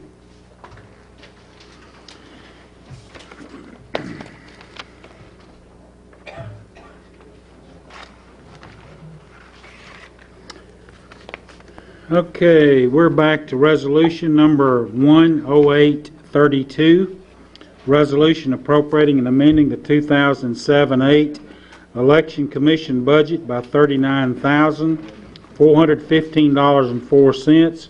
Revenues to come from other local revenues. Commissioner Little, please. Move for approval. Second. The second, Commissioner Williams. Budget Committee report. 4-0 against. Thank you. Explanation, please. The city election for Franklin went over budget, and this is to correct the line item in our budget. Franklin has been billed, and I understand they have already paid this. Any questions of Commissioner Little on 10832? See none. If you're in favor, press the yes button. Opposed, your no button. Everybody voted who wishes to vote. Record a vote, please, Ms. Anderson. 23 yes.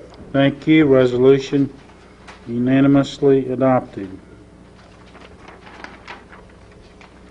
Resolution 10834, resolution appropriating and amending the 2007-8 Circuit Court Clerk's budget by $5,000. Revenues to come from reserve account. Commissioner Little. Move for approval. Second.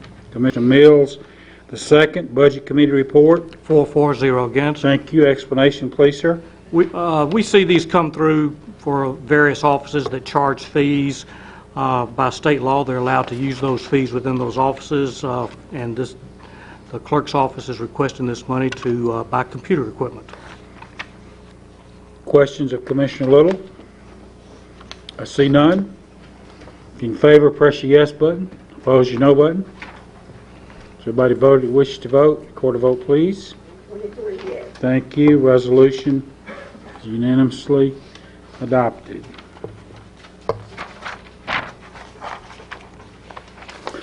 Resolution 10836.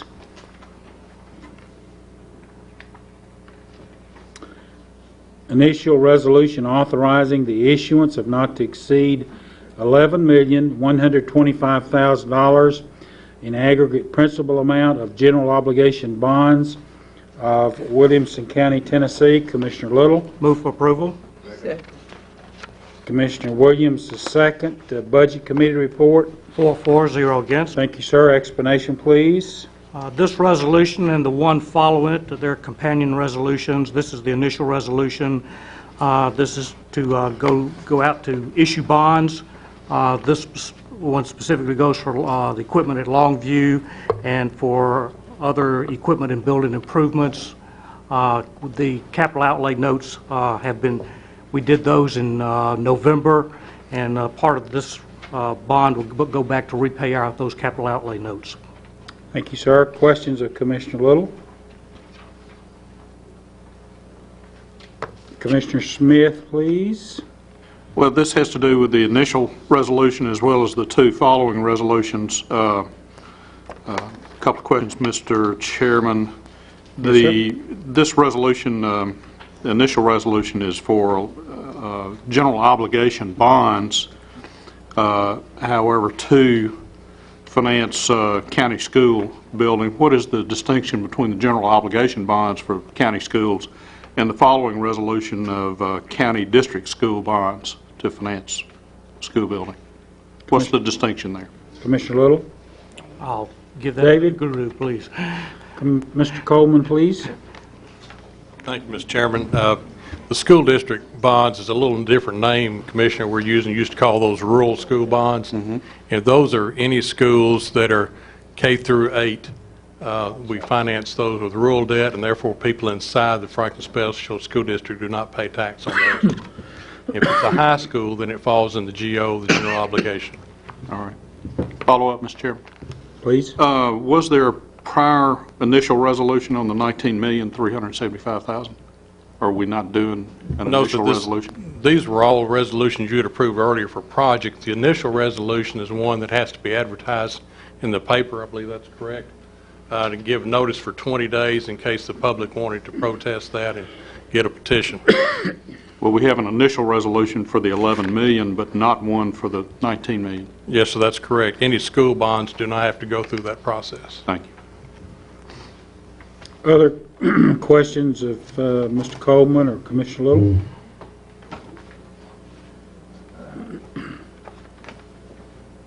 See none. If you're in favor of 10836, press the yes button. Opposed, your no button. Everybody voted, wish to vote. Record a vote, please, Ms. Anderson. 23 yes. Thank you. 10836 is approved unanimously, 23 yes, 0 no.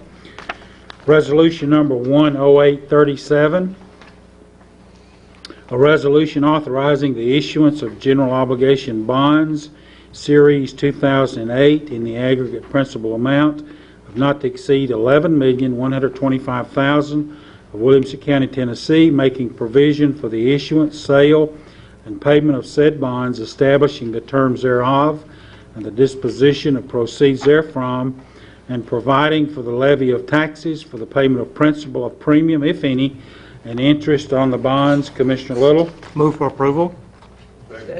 Commissioner Williams, the second. Budget Committee report. 4, 0 against. Thank you. Explanation, Commissioner Little. This is the follow-up to resolution number 36.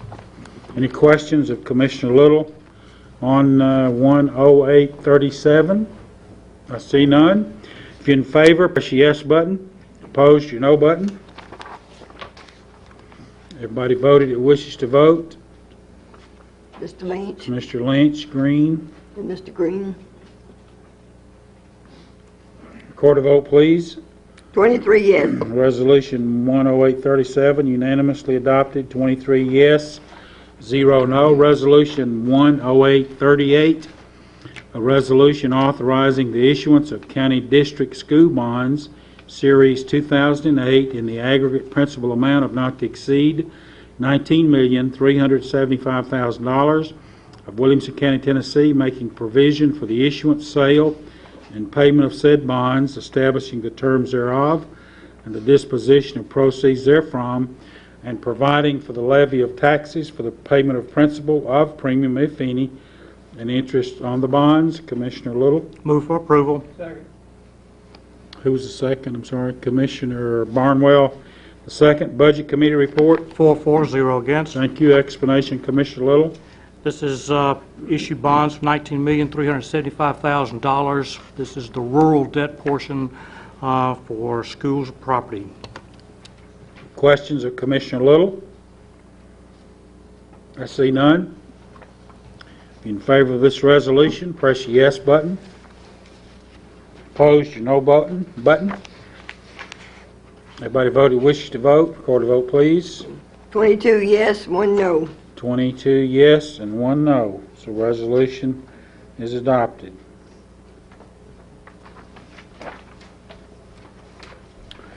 Resolution number 1084, resolution accepting certain real property owned by the Williamson County School Department and used by Williamson County as a fire hall and recycling center. Commissioner Green. Move for approval. Commissioner Tommy Little, the second. School Board report, 11 yes, 0 no. Budget Committee. 4 0 against. Thank you. Property Committee. 5-4-0 again. Thank you. Explanation, Commissioner Green. Well, it seems that the county's been operating a recycling center and also a fire hall on Williamson County property, and this is a resolution to transfer that properties to Williamson County and also assume the liability associated with operating those facilities on county property instead of the school board. Thank you, sir. Questions of Commissioner Green? I see none. In favor of 1084, press your yes button. Opposed, your no button. Record a vote, please, Ms. Anderson. 23 yes. Thank you. Resolution unanimously adopted. Resolution 1086, resolution to overrule the denial of the Franklin Planning Commission's action regarding the proposed Williamson County Highway Facility construction. Commissioner Hancock. Move for approval. Second. Commissioner Lynch, the second. Highway Commission voted 5-4, 0 against. Explanation, Commissioner Hancock. Yes, Mr. Chairman, this is a project that the Highway Department's been trying to build for over a year now, and they went in November and were denied. Several of the things that's being denied would make us go all the way back to square one, so to speak, and increase the price of the project also. Some of the things that have been requested are safety issues as far as traffic flow and what have you. And on behalf of the Highway Department, I think we just ought to move on and build that nice facility up there. Questions of Commissioner Hancock on 1086? See none. If you're in favor of 1086, press your yes button. Opposed, your no button. Has everybody voted who wishes to vote? Record a vote, please. 22 yes, 1 no. 22 yes, 1 no. Resolution is adopted. Resolution number 10813, a resolution of the Williamson County Board of Commissioners to adopt and approve the sanitary sewer study and engineering information for the Grassland Meadow Green Sewer Project. Commissioner Walton, the motion. Commissioner Brockman, the second. Wastewater Authority, this was approved 5-4. Commissioner Hancock, you're on that committee. What was the report, please? It was unanimous. I don't remember. I think there was 5 there. Okay, 5-4-0 against. Budget Committee report, Commissioner Little. 4-0 against. Thank you. Property Committee. 5-4-0 against. Thank you, sir. Explanation, what I'd like to do, Commissioner Walton, Williams, Brockman, and because Davis is not here, if you want to make some introductory comments to this as you're sponsoring the resolution, and I'll ask Christy Yearwood to come up and address the commission to lead us through this. Commissioner Walton? Thank you, Mr. Chairman. This has been long time coming project.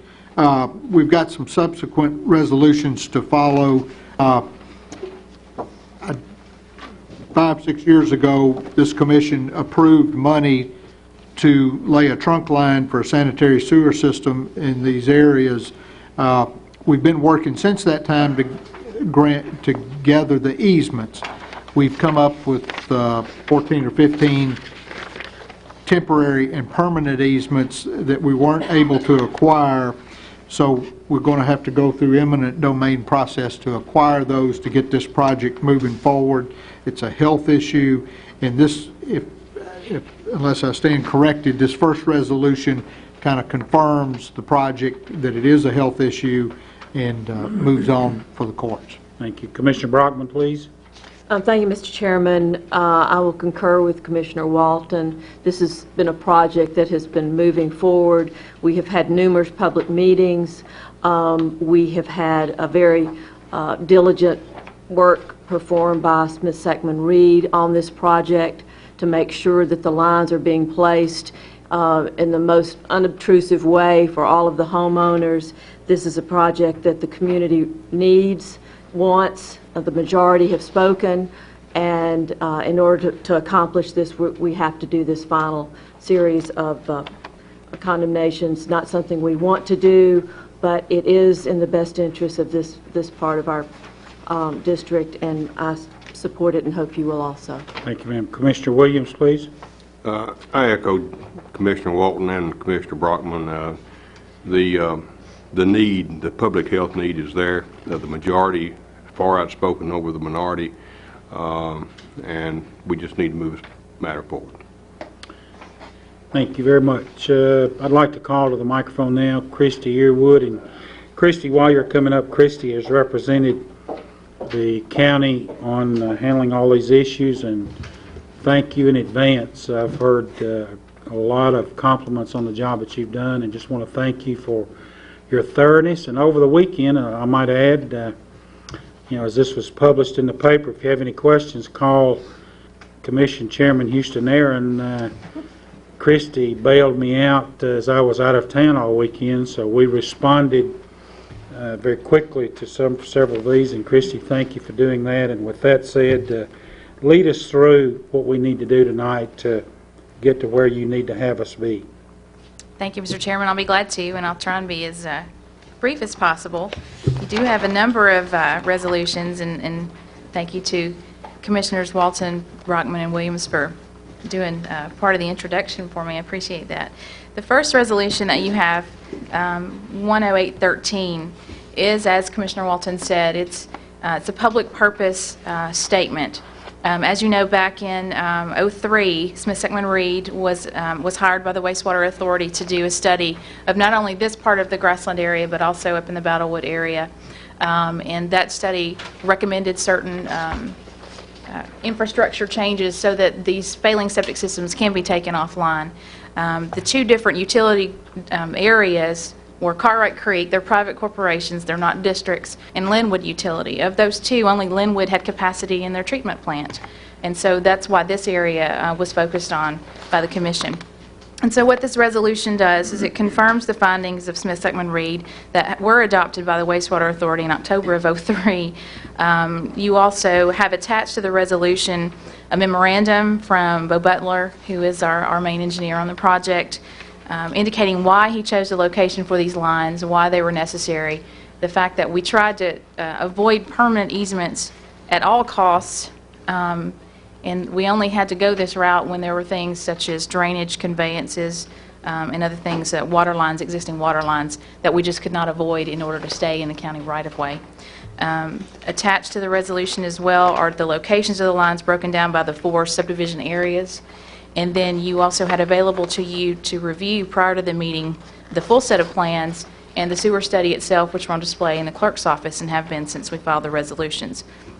So this first statement, resolution, is hopefully to confirm that this is in fact a public project. It has a public purpose, a valid county purpose, and is to serve a public health need.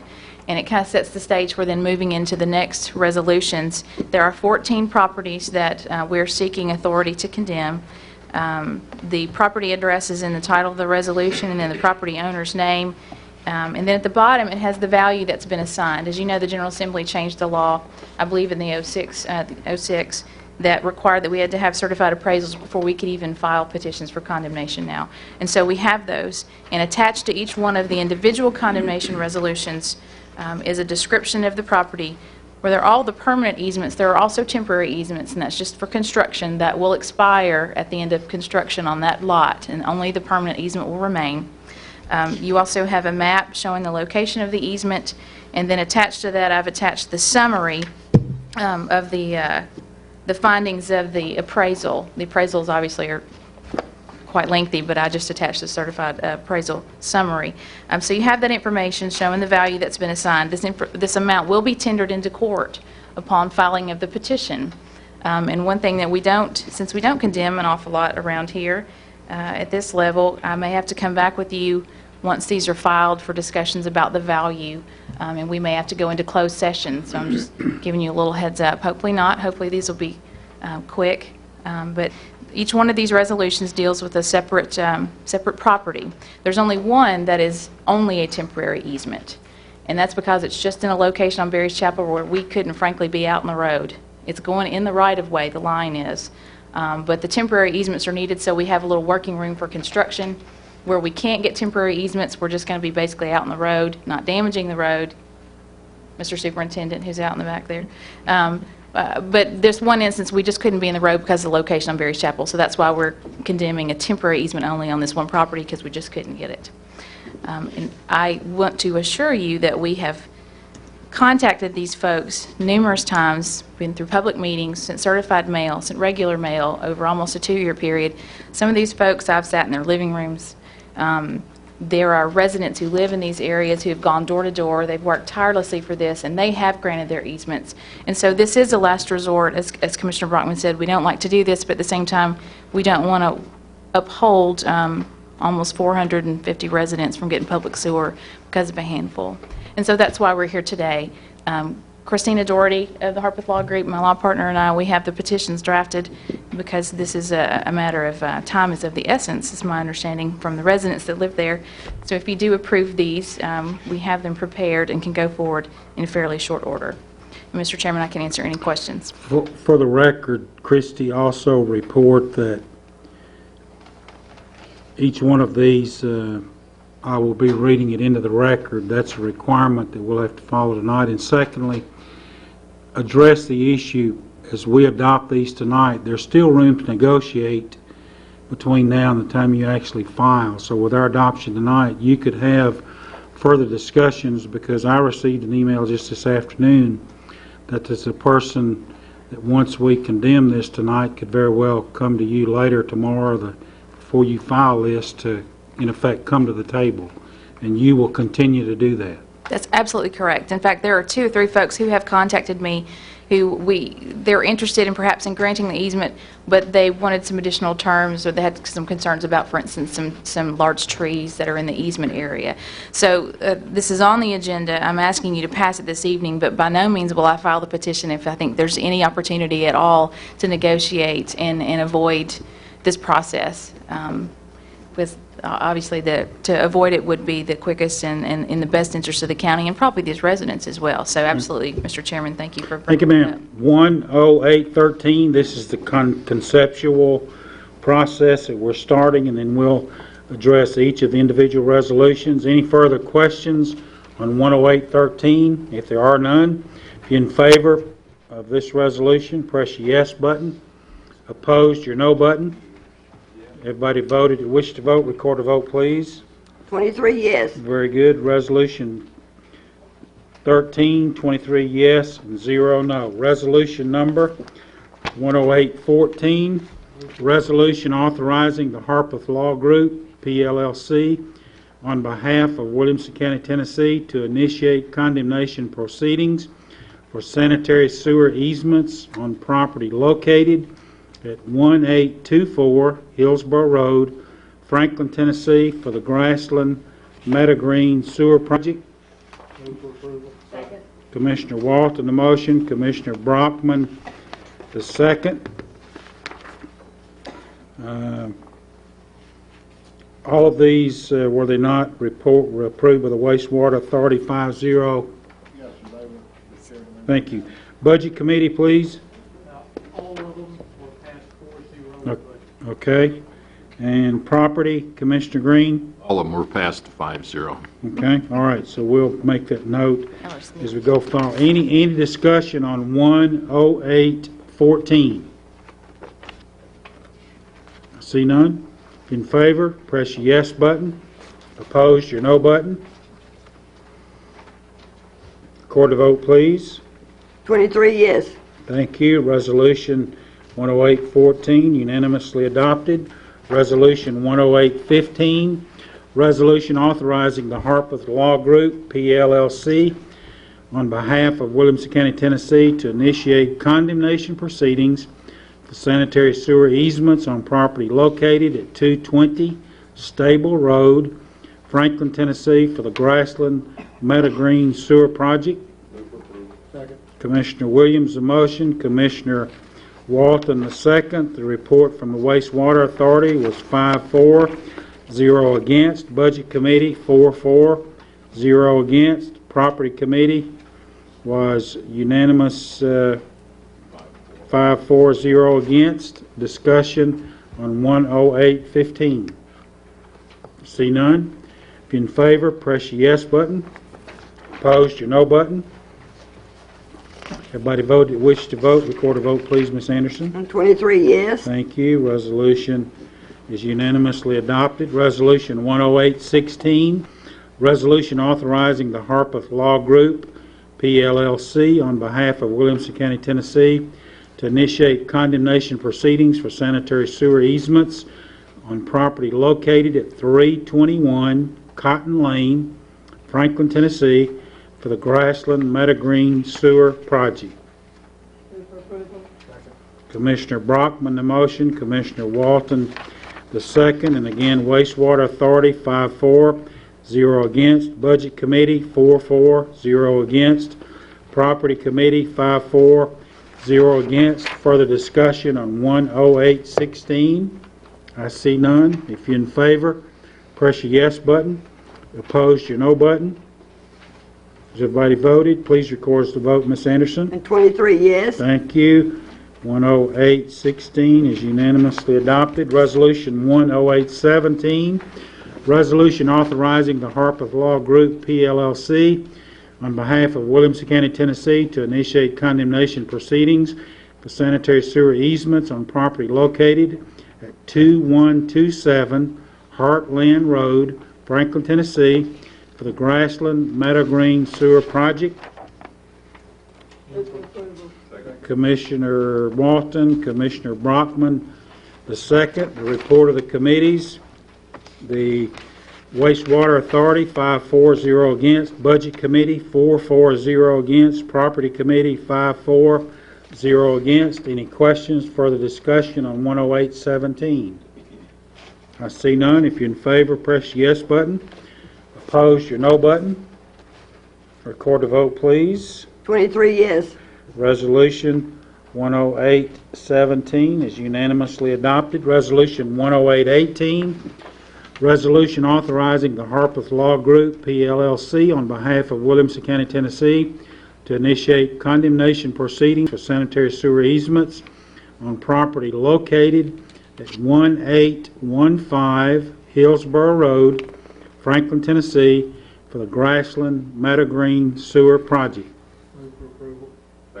Commissioner Walton, the motion. Commissioner Williams, the second.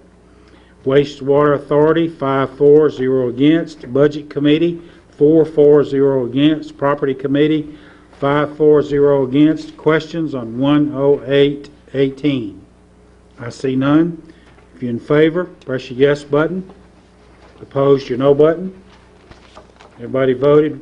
Record the vote, please, Ms. Anderson. 23 yes. Thank you very much. Resolution is unanimously adopted. Resolution 10819, resolution authorizing the Harpeth Law Group, PLLC, on behalf of Williamson County, Tennessee, to initiate condemnation proceedings for sanitary sewer easements on property located at 1001 Chapel Court, Franklin, Tennessee, for the Grassland Meadow Green Sewer Project. Commissioner Walton, the motion. Commissioner Williams, the second. Wastewater Authority, 5-4, 0 against. Budget Committee, 4-4, 0 against. Property Committee, 5-4, 0 against. Questions on 10819? I see none. If you're in favor, press your yes button. Opposed, your no button. Record a vote, please. 23 yes. 23 yes, 0 no. Resolution 19 unanimously adopted. Resolution 10820, resolution authorizing the Harpeth Law Group, PLLC, on behalf of Williamson County, Tennessee, to initiate condemnation proceedings for sanitary sewer easements on property located at 317 Cotton Lane, Franklin, Tennessee, for the Grassland Meadow Green Sewer Project. Motion by Commissioner Walton, second by Commissioner Williams, to approve this resolution.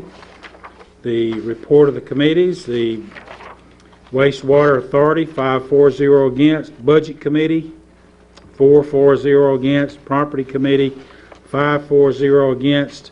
Questions on 10820? I see none. If you're in favor of 10820, press your yes button. Opposed, your no button. Record the vote, please, Ms. Anderson. 23 yes. Thank you very much.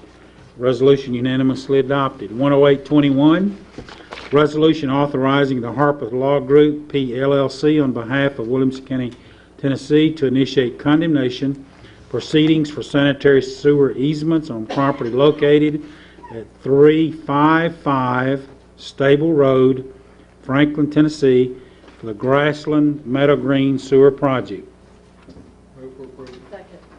Motion by Commissioner Walton, second by Commissioner Brockman. The report of the committees: the Wastewater Authority, 5-4, 0 against. Budget Committee, 4-4, 0 against. Property Committee, 5-4, 0 against. Questions on 10821?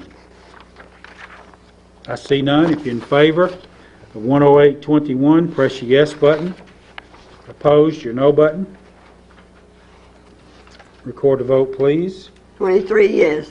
Resolution is unanimously adopted. 23 yes, 0 no. Resolution 10822, resolution authorizing the Harpeth Law Group, PLLC, on behalf of Williamson County, Tennessee, to initiate condemnation proceedings for sanitary sewer easements on property located at 1971 South Berry's Chapel Road, Franklin, Tennessee, for the Grassland Meadow Green Sewer Project.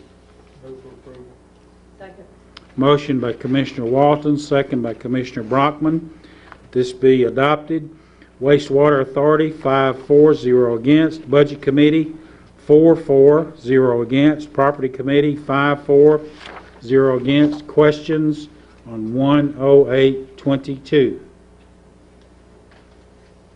See none. If you're in favor of this resolution, press your yes button. Opposed, your no button. Record the vote, please. 23 yes. Thank you. Resolution unanimously adopted. Resolution 10823, resolution authorizing the Harpeth Law Group, PLLC, on behalf of Williamson County, Tennessee, to initiate condemnation proceedings for sanitary sewer easements on property located at 1819 Hillsborough Road, Franklin, Tennessee, for the Grassland Meadow Green Sewer Project. Second. Motion by Commissioner Walton, second by Commissioner Brockman, to adopt 10823. Water Wastewater Authority, 5-4, 0 against. Budget Committee, 4-4, 0 against. Property Committee, 5-4, 0 against. Questions on 10823? I see none.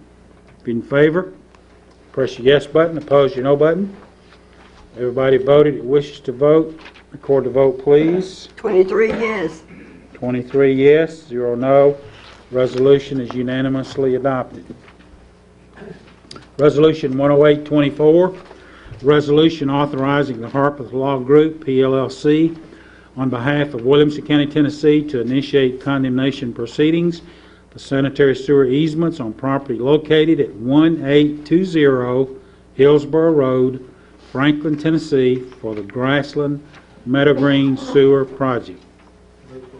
Second. Motion by Commissioner Walton, second by Commissioner Brockman. Report from the committees: Water and Wastewater Authority, 5-4-0 against. Budget Committee, 4-4-0 against. Property Committee, 5-4-0 against. Questions of anyone on 10824? I see none. If you're in favor of this resolution, press your yes button. Opposed, your no button. Record the vote, please, Ms. Anderson. 23 yes. 23 yes, 0 no. Resolution number 10825, resolution authorizing the Harpeth Law Group, PLLC, on behalf of Williamson County, Tennessee, to initiate condemnation proceedings for sanitary sewer easements on property located at 1002 Malvern Road, Franklin, Tennessee, for the Grassland Meadow Green Sewer Project. Motion by Commissioner Walton, second by Commissioner Williams, to adopt and accept this resolution. Committee reports: Wastewater Authority, 5-4-0 against. Budget Committee, 4-4-0 against.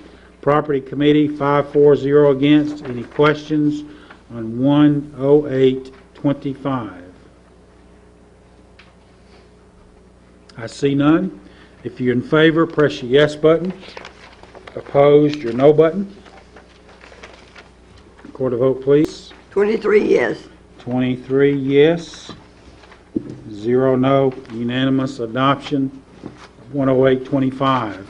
10826, resolution authorizing the Harpeth Law Group, PLLC, on behalf of Williamson County, Tennessee, to initiate condemnation proceedings for sanitary sewer easements on property located at 1811 Hillsborough Road, Franklin, Tennessee, for the Grassland Meadow Green Sewer Project. Move for approval.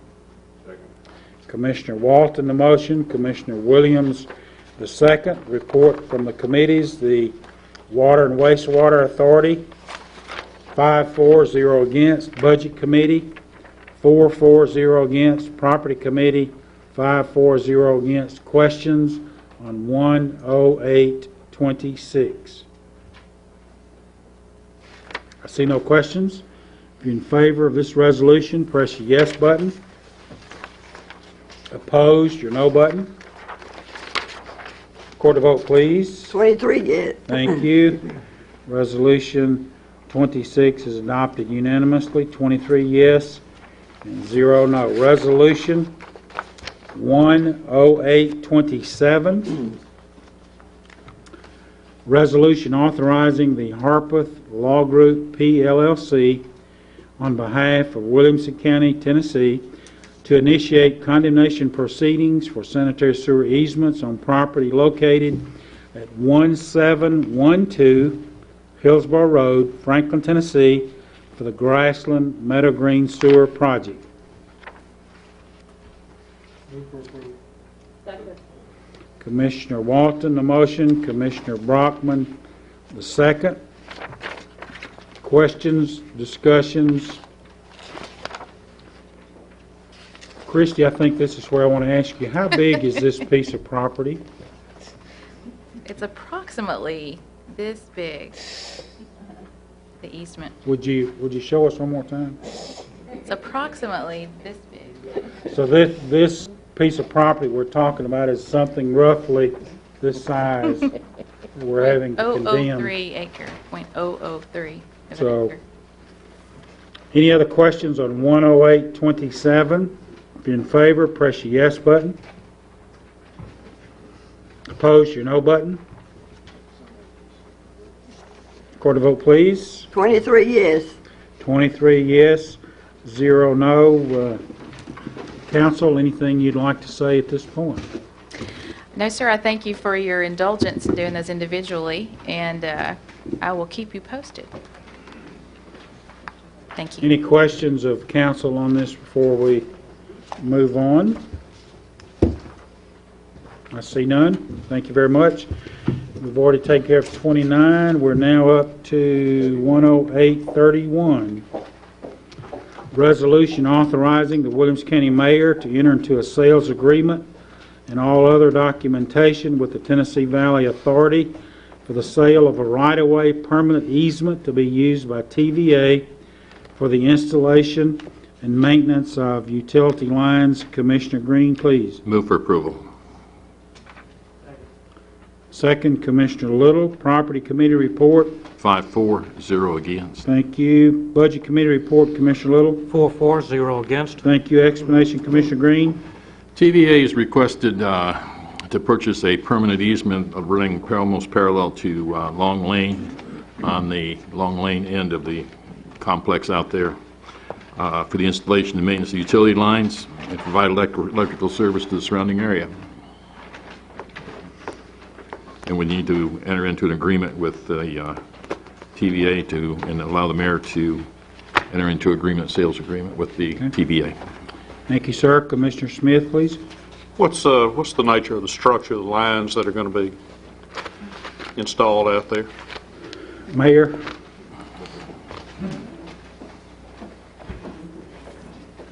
Someone asked, Mr. Chairman, someone asked me that the other day. It is, the best way I can describe it, Commissioner, is the same ones that are running on parallel to McHatcher. It's not the ones that are like the new installed ones out at Trinity. Out at Triune. Thank you. Does that help you with the description? Yeah. Commissioner Brockman, have you picked your color yet? No, I think I need to go on site and make sure that they will blend best with the Long Lane community. Field trip. Definitely in order. Thank you. I'm going to take my palette. Indulge me, okay. Other discussion, any questions on this easement for this TVA line? See none? If you're in favor of 10831, press the yes button. Opposed, your no button. Record the vote, please. 23 yes. Thank you. Resolution is unanimously adopted, 23 yes, 0 no. Have I skipped over everything as we've dodged and weaved down the interstate? 12. Last but not least is Resolution 1083 has been pulled. So we're down to Resolution 10812. Resolution authorizing the Williamson County Mayor to enter into an agreement with McBride, Dale Clarion, and Clarion Associates for consultant services. Commissioners Brockman and Walton. Move for approval. Second. Motion is made and seconded. Budget Committee report. Commissioner Little, please. 4-4, 0 against. Thank you. Explanation, Commissioners Brockman and Walton. Thank you, Mr. Chairman. This allows us to go forward with our consultant who has been with us for the last 2 years on our comprehensive plan update, and now we're entering the second stage where we will put those into the implementation stage, referring to our ordinances and zoning. Any follow-up, anything further, Commissioner Walton? No, sir. Commissioner Brockman did a good job. I'd hate to butcher that up. Any other questions on 10812? See no questions. If you're in favor of this resolution, press your yes button. Opposed, your no button. Record the vote. Commissioner Hancock? Ms. Hancock. Record the vote, please. Okay, 22 yes, 1 no. 22 yes and 1 no. So that resolution is adopted. I